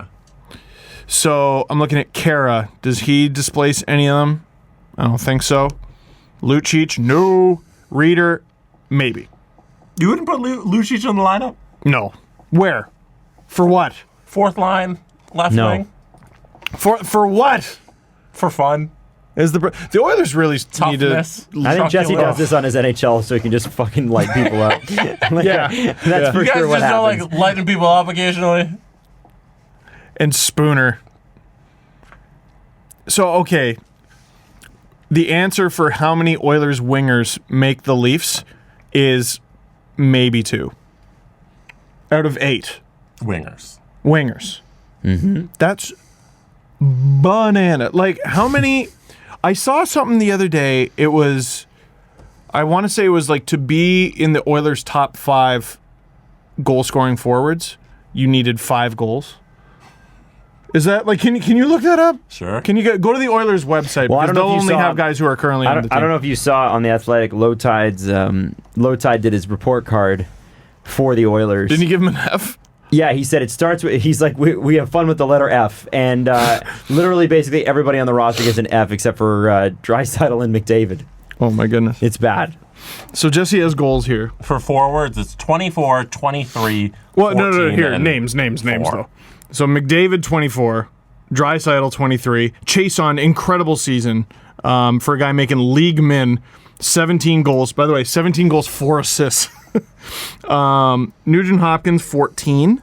And then if you had 5 goals, you would be the 5th forward on that list. Yeah. Puljujärvi comes in at 5 with 4 goals. Yeah, Darnell Nurse has 5, but he's a defenseman.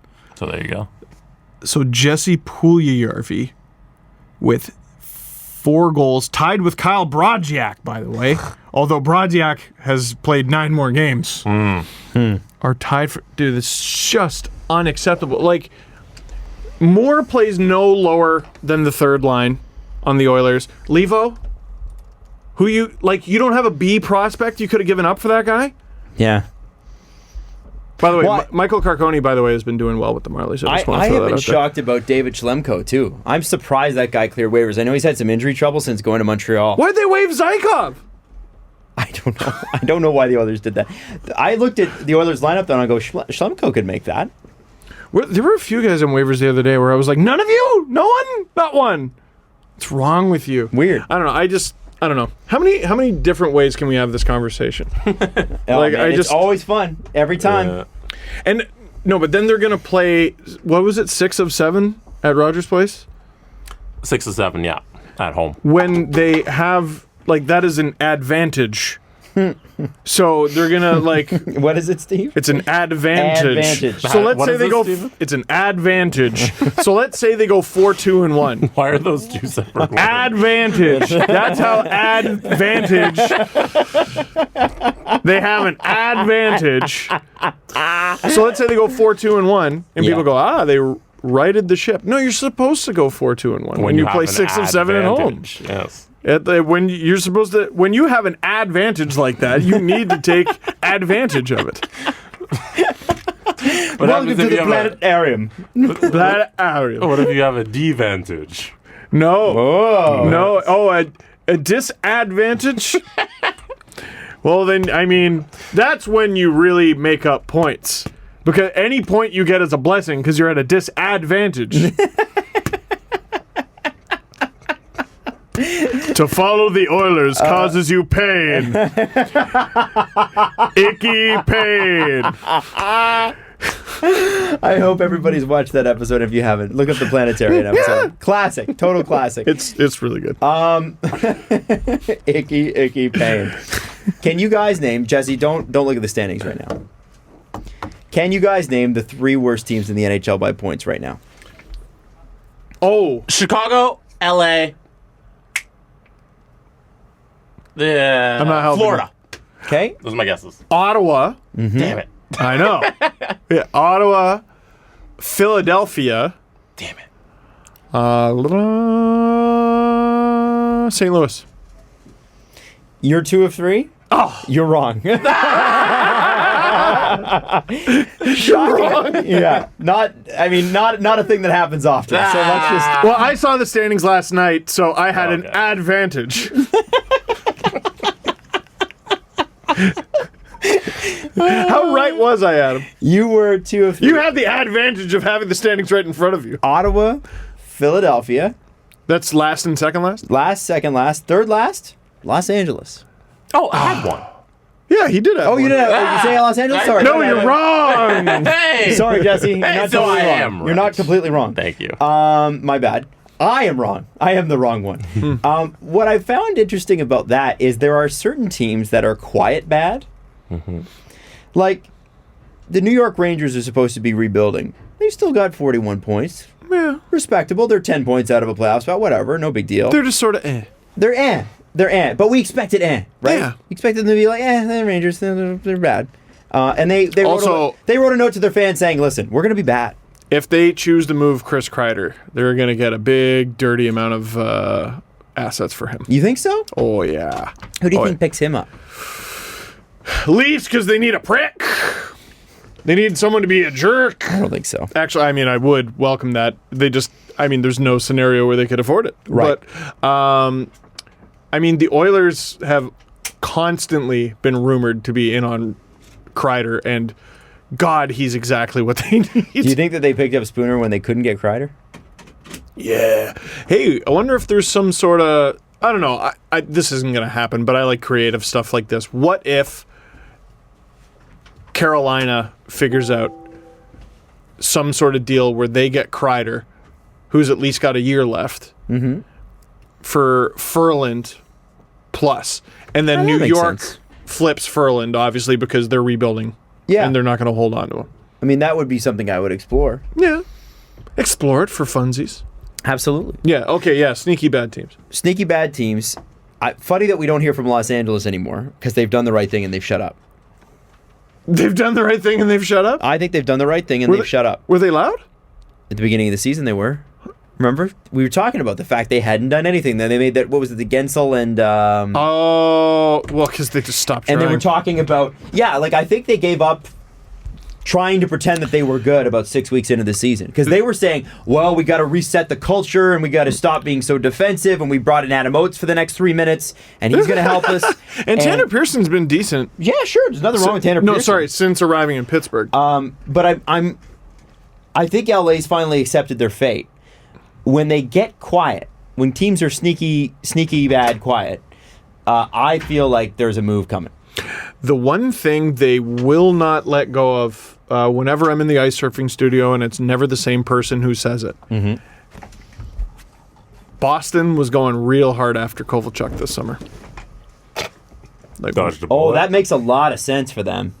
It'd be like the Rick Nash trade, only you get him for a few more years. Yeah, the only thing about that is, like, okay, now that you've seen what he can do, like, are you sure? Like, you're still sure? Yeah. I don't know about that one. I'm really surprised that so many teams took such a swing. Yeah. But, I mean, no one on LA scoring, so I don't know how much you hold it against them. Los Angeles is the only team in the NHL to not yet have 100 goals.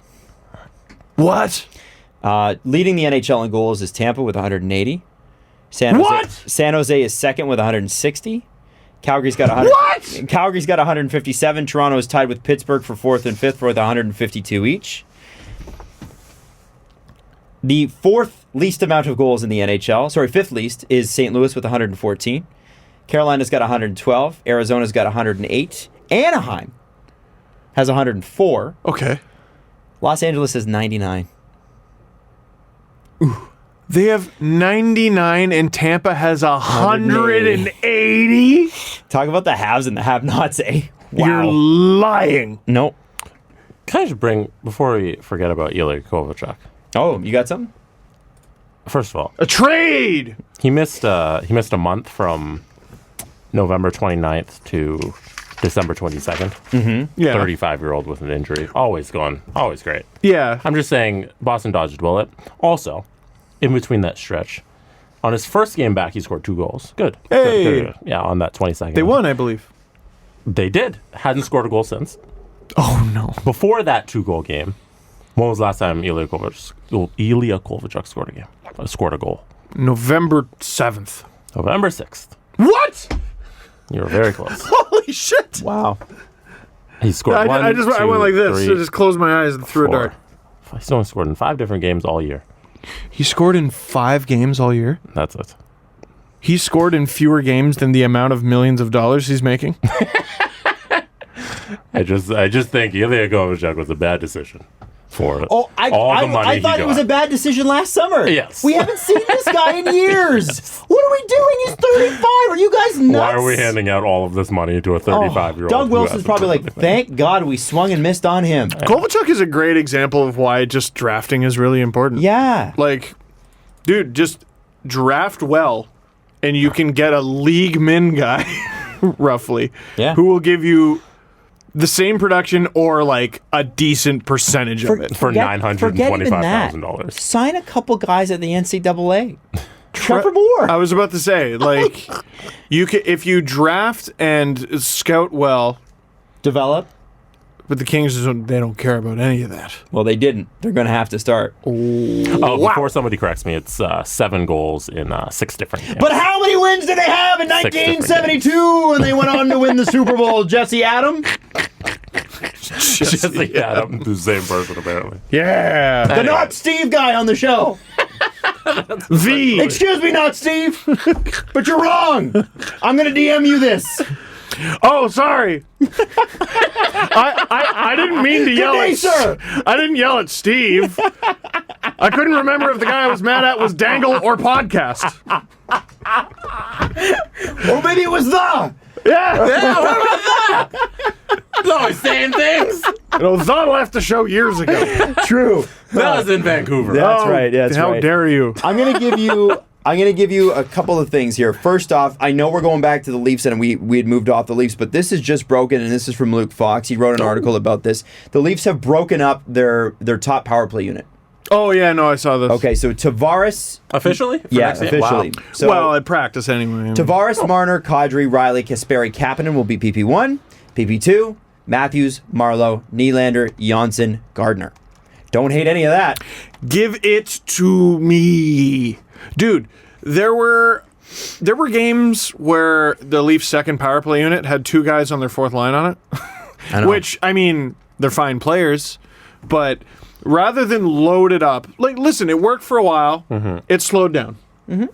Also, It's sort of unfair to the second unit because it's like the first unit would play like a minute and a half, and the second unit, okay, you got 5 seconds to set up. Go. Yeah. but it worked for a while. It did. I feel like it was a great way to start the season. It was. It caught Yeah. so many teams, like when teams don't have their structure down and you can just rely on being ridiculously good at hockey, instead of following a system.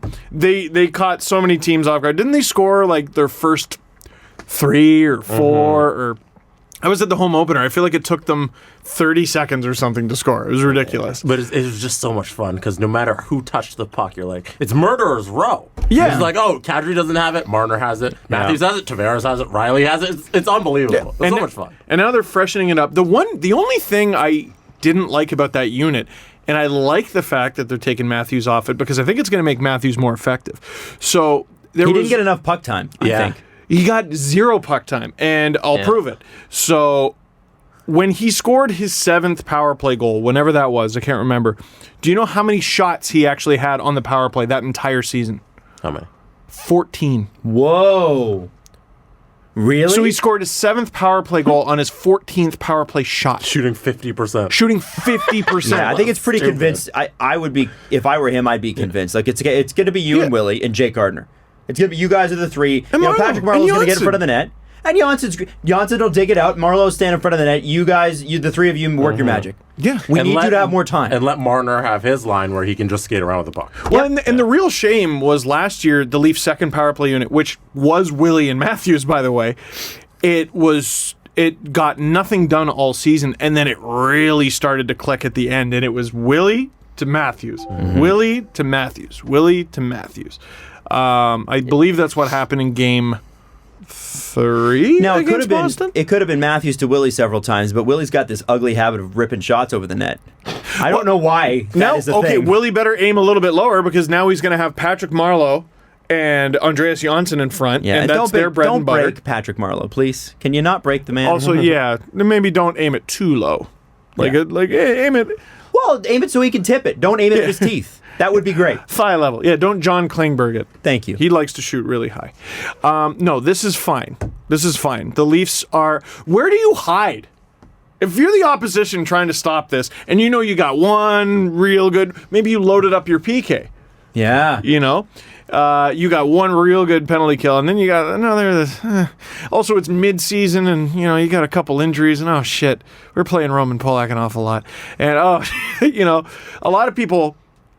A lot of teams will just play their third or fourth line center on the PK anyway. And what if that guy's hurt? And now you're on center 4 and 5. And all of a sudden, Matthews and Nylander are playing against team's 5th center? Where do you hide? Where do you hide? You have this ridiculous new look power play unit. And then you have the other new look power play unit. I like Kapanen on the top unit. I hope he goes out there with a really stiff stick, phrasing, because the one thing that has always bothered me about Matthews being in Matthews' spot is the complete lack of one-timers. Like, Matthews is the left-handed shot chilling in the right-handed bomb slot. Yeah. Like, that's where Laine does it. That's where Stamkos does it. That's where Ovechkin has done it for, I think, 30 years. That's what it's for. And he's clearly not getting shots off. When he is, they're going in half the time. But he's clearly not getting enough shots off. So I'd like to see what Kapanen can do in that slot. And then the second power play unit can be something different. You can't hide. You can't hide. I like it. I like it. I'm going to give you some names. And I want you to tell me what you think is going to happen with those names. Okay. The first two, you have to be a GM, and the GM's name is Pierre Dorian. So the first name is Mark Stone. What do you think happens with Mark Stone? And if you're Pierre, what do you do?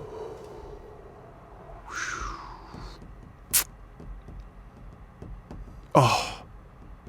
You're not going to tell me the second name until I tell you what I'm going to do with the first one? Well, Matt Duchene's the second name. Oh. Oh, my God. You know what? They're both young enough. You try your absolute hardest to sign both of them. Even if that's the case and they're trying to do that, don't you think they would have had that done? No, not yet. All I know is they said they're going to figure it out within the next 2 weeks, and that was about a week ago. So, shit or get off the pot. It's time. And it could also be a negotiating tactic for Duchene and Stone. I mean, what leverage do the Sens have? I think if those guys are wanting to make the most money they can, I think this is one of those weird times where they'll actually make more money staying than they will leaving. Yeah. In Not Ottawa. because of because they have all the cards. Yeah. Literally all the cards. And on the open Ottawa's got to market, keep someone. well, yeah, They're not about to get a first-round pick. and on the open market, there's competition. Whereas in Ottawa, it's like no one's going to Ottawa. Nobody's signing in Ottawa. They're not going to be good for a while. So if money's what you want, Ottawa would be the place. It might actually be the perfect storm for Ottawa because Duchene is probably looking for a little bit of stability after the past couple of years. And Mark Stone has played his entire NHL career with the Ottawa Senators. And I mean, he's definitely the future captain, I think. So you might actually, I think they might actually be able to keep them both. You might as well. They're young enough. Okay. The only thing I would say towards getting rid of them is you can't get rid of your best players because you don't have your first pick. So you need to actually try to win games. Well, they've given that a shot and they're last. Yeah. Now that you're here and it looks like you're here to stay, you might as well get as much as you can get.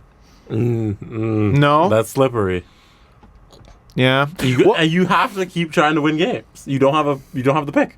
Because even if you win, like even if you move up to third last, It's better. you still reduce the odds. It's better than last. Can you imagine if they, like on the last day of the season, find a way to move up to like fifth last and that's the slot that wins? The lottery. Poor Ottawa. I still think regardless they need to keep them. Or I mean, hey, you're already last. You might as well try to keep your two best players. Well, I Yeah. think they're going to try. My point is, do you think they can? And I don't think they can. Oh. I don't think Matt Duchene and Mark Stone necessarily want to sign up for that. Matt Duchene's going to re-sign in Ottawa after trying to get himself out of Colorado because they weren't going to win. You know, well, there's that. But I still think Stone wants to be the leader there, and he's been there forever and probably likes it there. Duchene might want a little bit of stability. The problem is Ottawa has no money. That's that. I think if Ottawa allows themselves to re-sign these two, they will. I really do. Like, this is the one time I'm choosing to be nice to the Ottawa Senators. Okay. I'm choosing to be nice to the Ottawa Senators, but you know what? I feel like in the summer we all just wanted to see how deep the rabbit hole went, and then it got really sad after a while. But after the Uber thing, I was just like, okay, enough. Now it feels like bullying. Now I feel bad. Like Next name on the list. We've seen how deep it goes. Next name on the list is Artemi Panarin. What happens with him? Oh my God. Did you see the vodka company that's offering free vodka for life if he stays? Yeah. No. on a billboard. In a billboard. And you That's know who pretty tweeted it? His agent. Oh, yeah? His agent tweeted I it. didn't know that's who sent it out. Who is that? Alan Walsh? No, I just figured because that's the only guy I know. Dan Milstein, Oh, okay. I think is his name. Why do we know these people's names? I don't know. Know William Nylander's agent's name now, and I feel like we shouldn't. Louis Gross. Yeah. See, Columbus is super interesting because they're a contender. They're straight up a contender. Yes, they are. But sort of lost in the conversation is they're not one of the richest teams in the league either. Nope. They're not Ottawa necessarily, but like they're not the Leafs or the Rangers or the Flyers or the Canucks. I would like to know what their actual cap is. You know, Right. What their internal cap is Right. sitting at. Like how close to the actual cap are they right now? Their projected cap hit, is that the one that Cap Friendly uses? Yes. Is $73 million. So yeah, projected cap space. Holy smokes, 6.3. Mm-hmm. Oh my god. Okay, so Panarin makes $6 million. So there's no way they can keep both. So Both of who? that already so well. There are two big guys are Panarin and Bobrovsky. Oh, yes. Bobrovsky, even though he's won the Vezina twice, hasn't been great this year, and he makes $7.4 million. And odds are, if he goes to free agency, he's going to get a raise, or at very least stay there. I think if you cut bait with either of them, you do it with him, and then Panarin. I wonder if $9 million gets it done. Mm-hmm. He's 27 years old. Seems like a guy worth hanging on to. Oh boy. Oh, Zach Werenski's an RFA. That's so not nice. Oof. Oh, that sucks. That's a real interesting situation because I think if they were a cap team, they might be able to pull it off. Next name, Jeff Skinner. He wants 10 mil, eh? I mean, he's he scores a lot of goals, man. I don't know if I wouldn't call him a perennial 30-goal scorer, but I think we would have had he not had so many injuries early on. Man, Jeff, you got something going in Buffalo, man. Like, don't you want to keep that party going?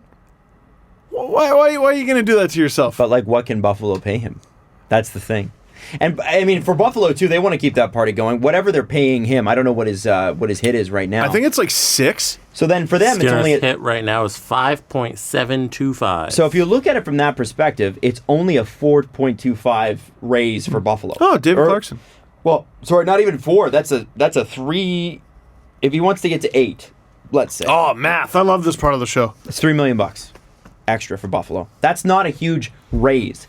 That's not killing their cap. No, but you're also spending $10 million on a guy. Like, I like looking at it that I was way saying too, 8 but million, when you 8 look at million. the long picture, $8 million. I think $8 million should be his number. $8 million, I mean, is a little bit more reasonable. Like, Oh, yeah. you give He's Eichel a 60-point player. Okay? Yeah, He's a 60-point guy. Oh boy, but he's scoring so many damn goals This year. He's been so good. Yes, this is the thing. Like, Eichel projects to be their ridiculous superstar for years and years to come. Dude, you can't make as much as Eichel. No. It's funny, like the way salaries are going. I think we sort of poked fun at the Eichel contract a little bit when it came out. That's a good deal. Well, now that everyone's getting 10 and up, when their time comes to get paid, And wait. Once these guys get paid this year, everybody's going to freak out, and we'll see 3 years down the road how they look. it's kind of a nice little number to say, listen, you can't make as much as Jack. Yeah. You can't make Jack in Buffalo, is what they would say. He has the advantage. Advantage. No, I think like you go maybe Gaudreau money for Skinner, which is 8.5. They I wanna also say. have He's also older. $5.6 million in Jason Pominville coming off of the books. Well, there's your Oh, they Skinner can money. keep. I think the problem, or not the problem. I think the situation is they're able to keep Skinner if they want to. It's just, is it smart to give him $10 million? Yeah. Or do you just go out and try with something else? They also have Remember, Jesse, you gotta give something to get something. They also have 3 possible first-round picks coming in. They have their own, the What? Sharks, because of the Kane trade, and the St. Louis Blues have the option to keep it or give them the 2020 first-round pick if it's a top 10 pick. I would assume. Oh, baby. Yeah. So, 3 first-round picks, not bad, in Buffalo. When do Buffalo the could be Blues good have for to a tell while. them by? Well, we got to know by the end of the season, because they got to know if it's a top 10 pick. So if it ends up being a top 10 pick, St. Louis can choose to keep it or send this year's and then they get next year's. So if they keep my it, then they got to God. send next year's no matter what. Or So- yeah, there you go. Now here's St. Louis's situation, which affects Buffalo. This is really interesting. It's amazing how teams marry themselves to each other with these things. So Colorado and Ottawa, like Colorado's been watching Sens games really tightly. So the Blues are what, bottom 5? 28th. 28th. So right now, Fourth last. it would be a 4th overall pick. So St. Louis would say, I'm definitely going to keep it and try and be good next year. Now and wait, then though. do the Ottawa. With a good next year after they trade one or all 3 of Pietrangelo, Tarasenko. Parayko, and Tarasenko. If I were them, nightmare. I wouldn't do that. But I would try to find a way to bolster, try to find a way to steal Edmonton's first pick. You're not going to make it this my year, and God. then you'll get 2 picks in the top 10 Yeah. or top 15. I just don't understand on what planet it makes sense for them to get rid of Parayko. I don't get why he would be available. I've never understood, like, But hey, if he is, great. Tarasenko I think is ridiculous, but okay, yeah, fine. I guess I understand. Last name on the list before we get to the press conference: Wayne Simmons. Interesting. Oh, so what do I do if I'm Philly? What do you think happens, and what do you do if you're Philly? Oh, he gets traded, and he gets traded for too much. Who do you think picks him up? He hasn't had the greatest season either. Not Toronto. Yeah, I don't think Toronto's gonna I know. It was fun, folks. It was fun to dream. Who's another team that needs a little bit of toughness?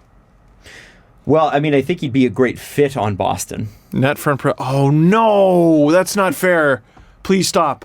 I think that's. I mean, It makes so much more sense for them to go he's after the him than younger, better Kovalchuk. Rick Nash, Whoa. Hey, now. and they made that trade last year going into the playoffs. Hey, now. He also just seems like he's built for, like, Western Conference hockey. Or what Western Conference hockey used to be. You know what I mean? I guess Yeah. it's not that anymore. I mean, dude, if you're the Oilers, how are you not trying to get him on Connor McDavid's wing? Wing Simmons. Wing Simmons? Yes. Has that been used before? And then you could say, listen, Wayne, we want you to stay here, and you're going to get to play with Connor McDavid forever and ever, amen. Can you see the newspapers, Adam? There's a new Wayne in town. And they have like a Photoshop statue of him next to Gretzky. I want it. That'd be great. I want it in my life. No, that's not going to happen, I don't think. Have I ever told you about the Wayne Gretzky statue picture that I took? No. Okay, so I went to Edmonton once to interview Taylor Swift. Did not go to Edmonton to see the Oilers, but I saw Taylor at the old arena, which was the Rexall. Yeah. And out Pharmacy front, First. my girlfriend at the time and I, she was a sports reporter, and obviously I'm a huge hockey fan. So we see the Wayne Gretzky statue and want to take a picture in front of it. So we get somebody walking by to take a shot for us, and they did the wide angle, they did the tall angle, whatever. And we're like, oh, thank you so much. They must have taken 10 pictures. Do you think any of them shot Wayne Gretzky's statue above the nipple area? Oh, no. So it's just us and Wayne Gretzky's crotch, metal crotch. So what do you do there? Do you have to wait till the person's like out of sight line to ask a different stranger? That's what we did. We're like, oh, this is super great, and then we just sort of loitered, and then we got the picture. That's great. Yeah. That's you just pretend to look for How does someone in oh. Edmonton not go, oh, that's Wayne Gretzky, better get him in the shot? Maybe they I don't know. Were you recently out of your car? They saw your Ontario plate and they were like, "Screw this asshole." No, I had my Alberta We're plates at gonna- that oh, point, okay. which I still Okay. have, by the way. Fair enough. Proudly. You know what team we're sleeping on? Still Vegas. Oh yeah, Who's been really good lately? Really, really good lately. Yeah. on brand Wayne for them. Simmons, first, second, and a third. There you go. Why not? That's the standard. That's the standard they have set for And they have themselves. the money to re-sign him. It's great. Like I feel like every deadline conversation now has to be, how come we don't get a first, second, and third? Yeah, I know, right? You're willing to do that for Tatar. Quickly before we hit the press conference, Elliot Friedman at the end of 31 Thoughts today talks about gambling in the NBA. So Friday night, NBC Sports Washington will air an alternate feed of its Bucks Wizards NBA broadcast. This channel will feature gambling information and pop-up questions allowing viewers to, quote, bet on the action through the station's website with a chance to win $500. That's the future, and it's getting closer. Meanwhile, I'll take the over on uncontested layups scored against the Wizards. Nice, Elliot. So you get to bet in-game. It's funny. Gambling is something that he's brought up like a lot of times. tells me that it's 31 very thoughts. there's a lot going on. Yes. And that nobody's paying attention to it because honestly, I think it's above a lot of our heads. Yeah. Right? Like I don't talk about it because I don't gamble, so I don't find it particularly interesting. But for those who do, it's fascinating, and I don't think anybody else is talking about it. But the NHL did sign that landmark deal, right?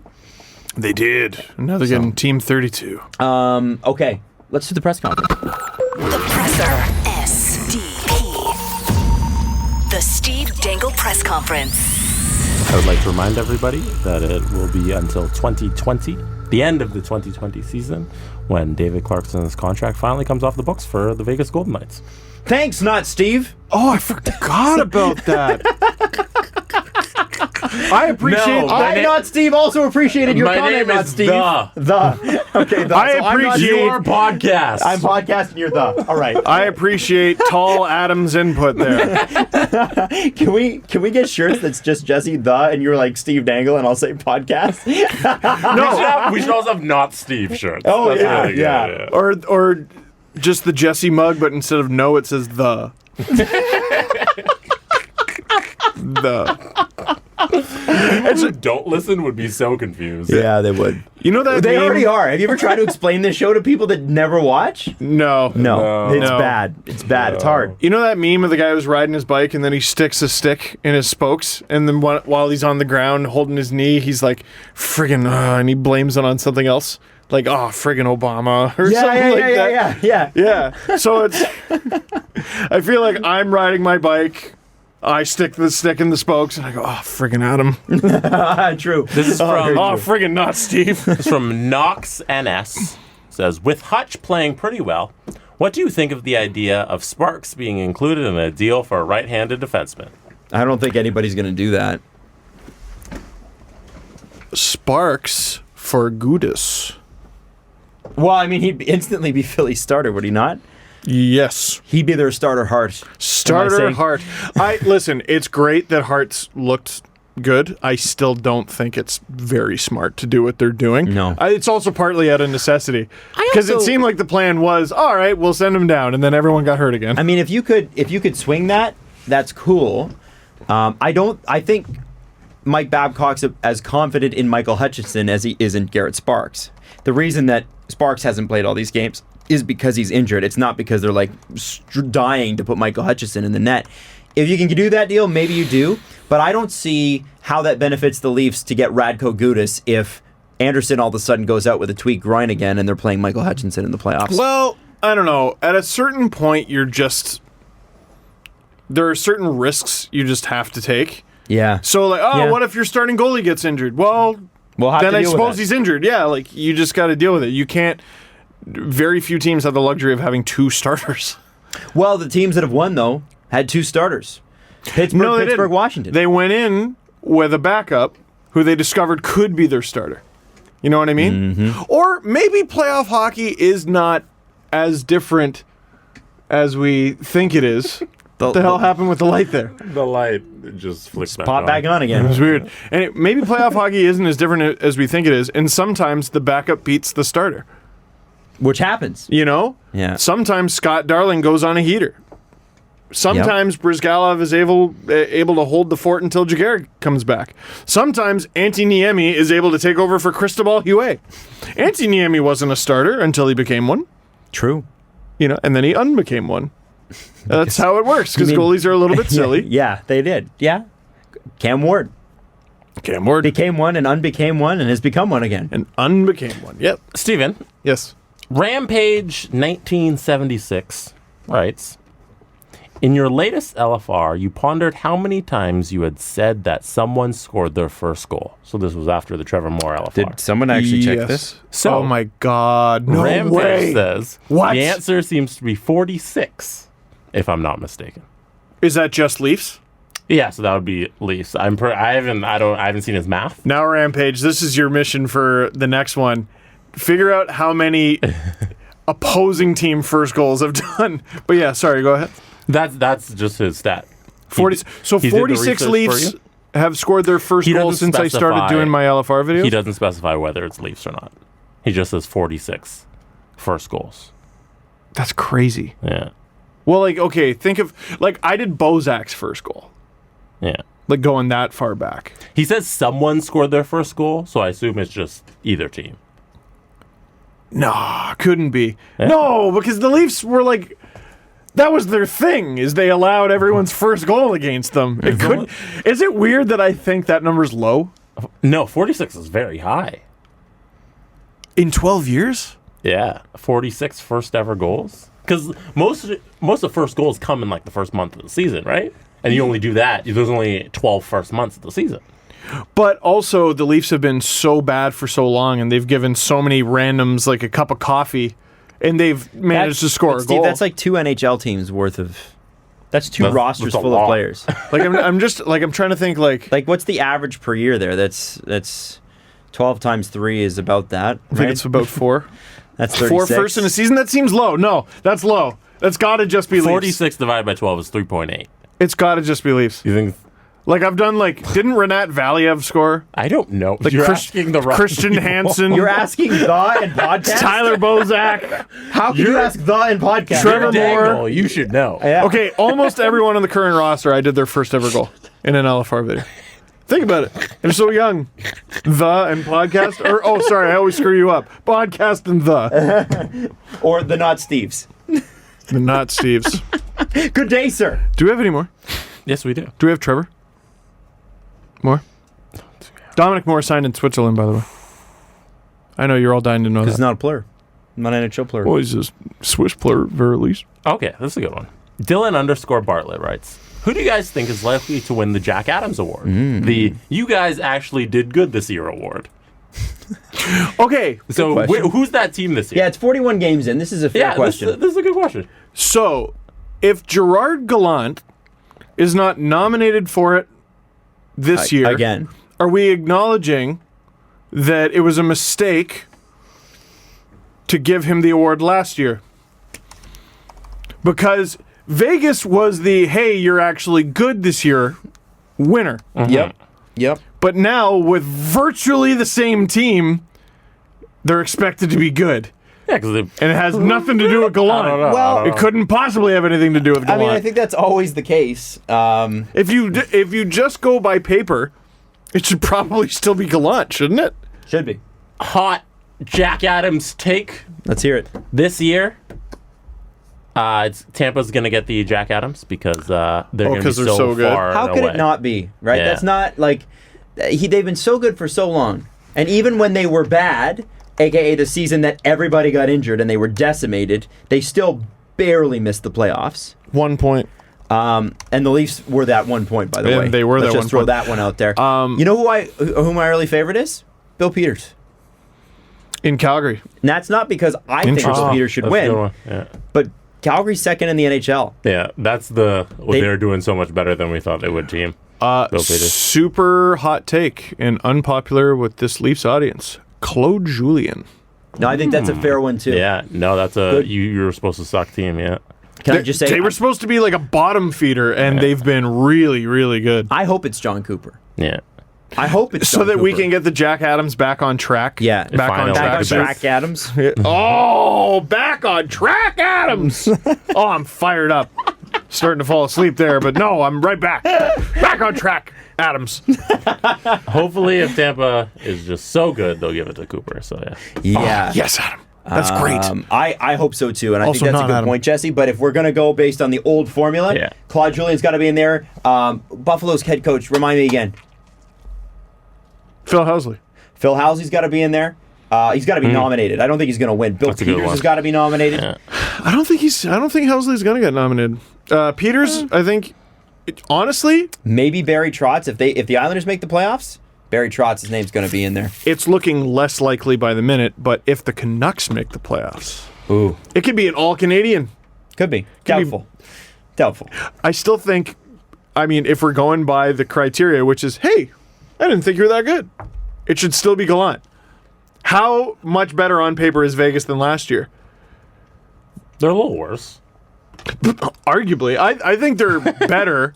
I think they're better on paper, but, like, the only reason we think they're better might have something to do with there are players who we didn't know were as good as they were Yeah. last year. You know what I mean? Like, looking at Marchessault last year, you go, what's that guy doing on the second line or whatever? That guy's like a fourth liner on Tampa Bay, and all of a sudden he's a guy who gets like $6 million a year and a crazy amount of goals.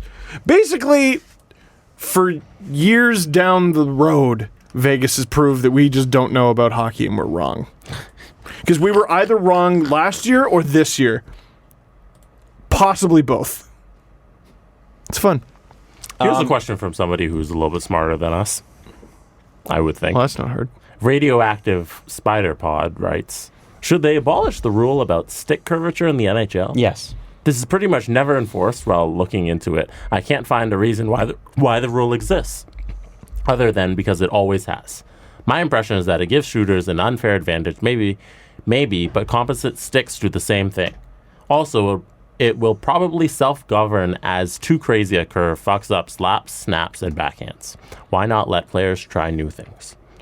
I agree. I think with the composite sticks, it's eliminated the need for the aggressive curves anyway. Anybody that uses a really good composite stick, even a mediocre composite stick over a wooden stick will tell you that.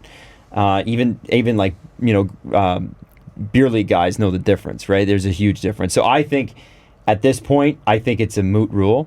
But I also think it's a rule that the NHL has no reason to get rid of. Also, so why would they get rid of it? They usually don't move unless you are literally, they won't get up out of their seat unless their chair is literally on fire. There's no reason for them to get rid of it. I also feel like it's a rule change that's unnecessary because when was the last time it was ever called? Exactly. So why not leave it? The last time I remember the Leafs being involved in that situation was Ron Wilson. Ron Wilson, I think, got Jason Spezza for it.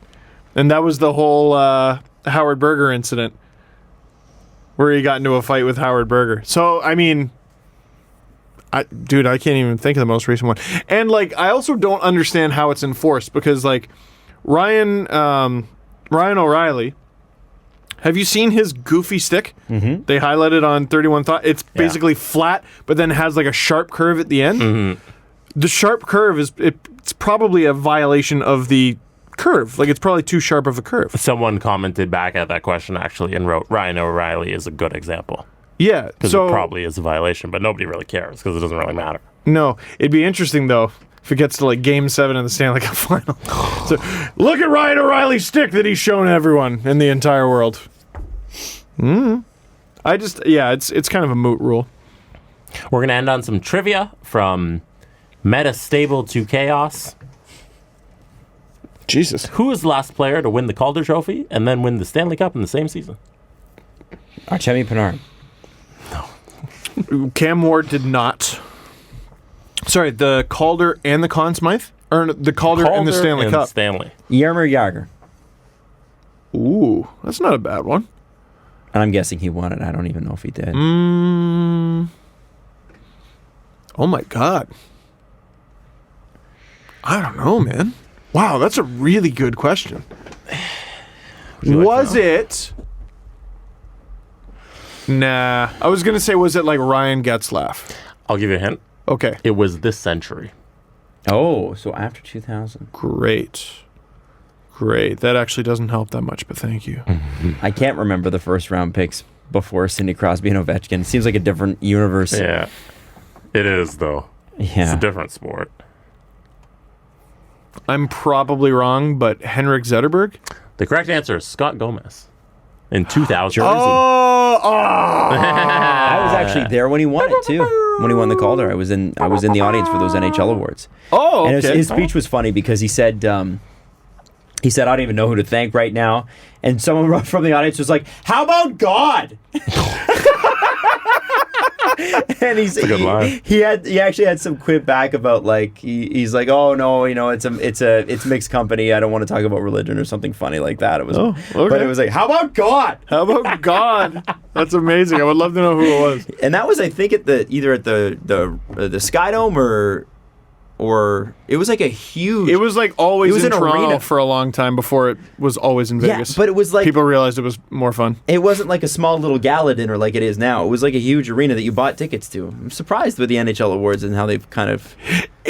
They've arranged it a little bit differently. It's almost like when I went to the one in Vegas, it was the year Carey Price won absolutely everything. Did Will Arnett host?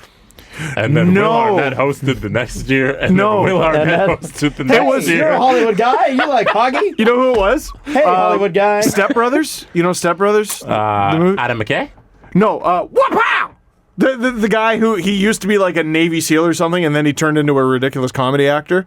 Oh, And you go, "Wow!" with the deep voice. You've actually seen this man eat And he's on the eat a Enterprise man's penis. commercials. We'll pick you Like up. Kobayashi. That guy. Joe Swanson? Joe's No, not him. But it's- no. It's not the guy who. Look at It's not Joe. Look at the cast of Step Brothers. That's the Enterprise guy, is it not? Yeah, I thought, Yeah, no, but that guy was in the Navy too, or That's something. Joe. That guy You're was thinking like of a Marine. Elaine's boyfriend from Seinfeld. Yeah, Joe Swanson. No, from Family that's Guy. no. Peter. No, not him. Not Which, him. Not him. Oh, something. It's like Diggle. He's got a silly name. He's not. I'm on the full cast list. Rob Riggle. I just remembered. That's who I'm talking about. Is it? Rob Riggle. I don't think it is. It's not the same person, Adam. It's literally this Rob guy. Riggle is the This guy I guy. was talking Google. Okay, well then the part you said was wrong. Rob Riggle, Enterprise. The podcast is gonna end over this. Rob Riggle TV commercials. I'm pretty sure he does. Now Enterprise. type in Elaine's boyfriend TV commercials. Or whatever that guy's He name was a is. lieutenant colonel. Yeah. So there you go. And he's eaten a man's penis in international waters. What? Step Brothers, man. Oh, Patrick Keep up. Warburton is who I'm thinking of. Yes, Elaine's boyfriend. Yes, Patrick. I just forgot his name. Patrick Warburton. Anyway. I think Anyways. we should end the show. All right. Let's end the show. we should end the The show. perfect time, perfect place. Steve, do you want to end the show how you started it?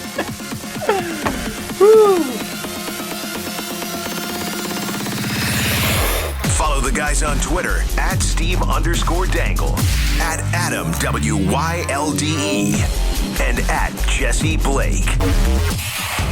The Steve Dangle Podcast. Brought to you by Panago Pizza. Order at panago.com and stuff your face with deliciousness.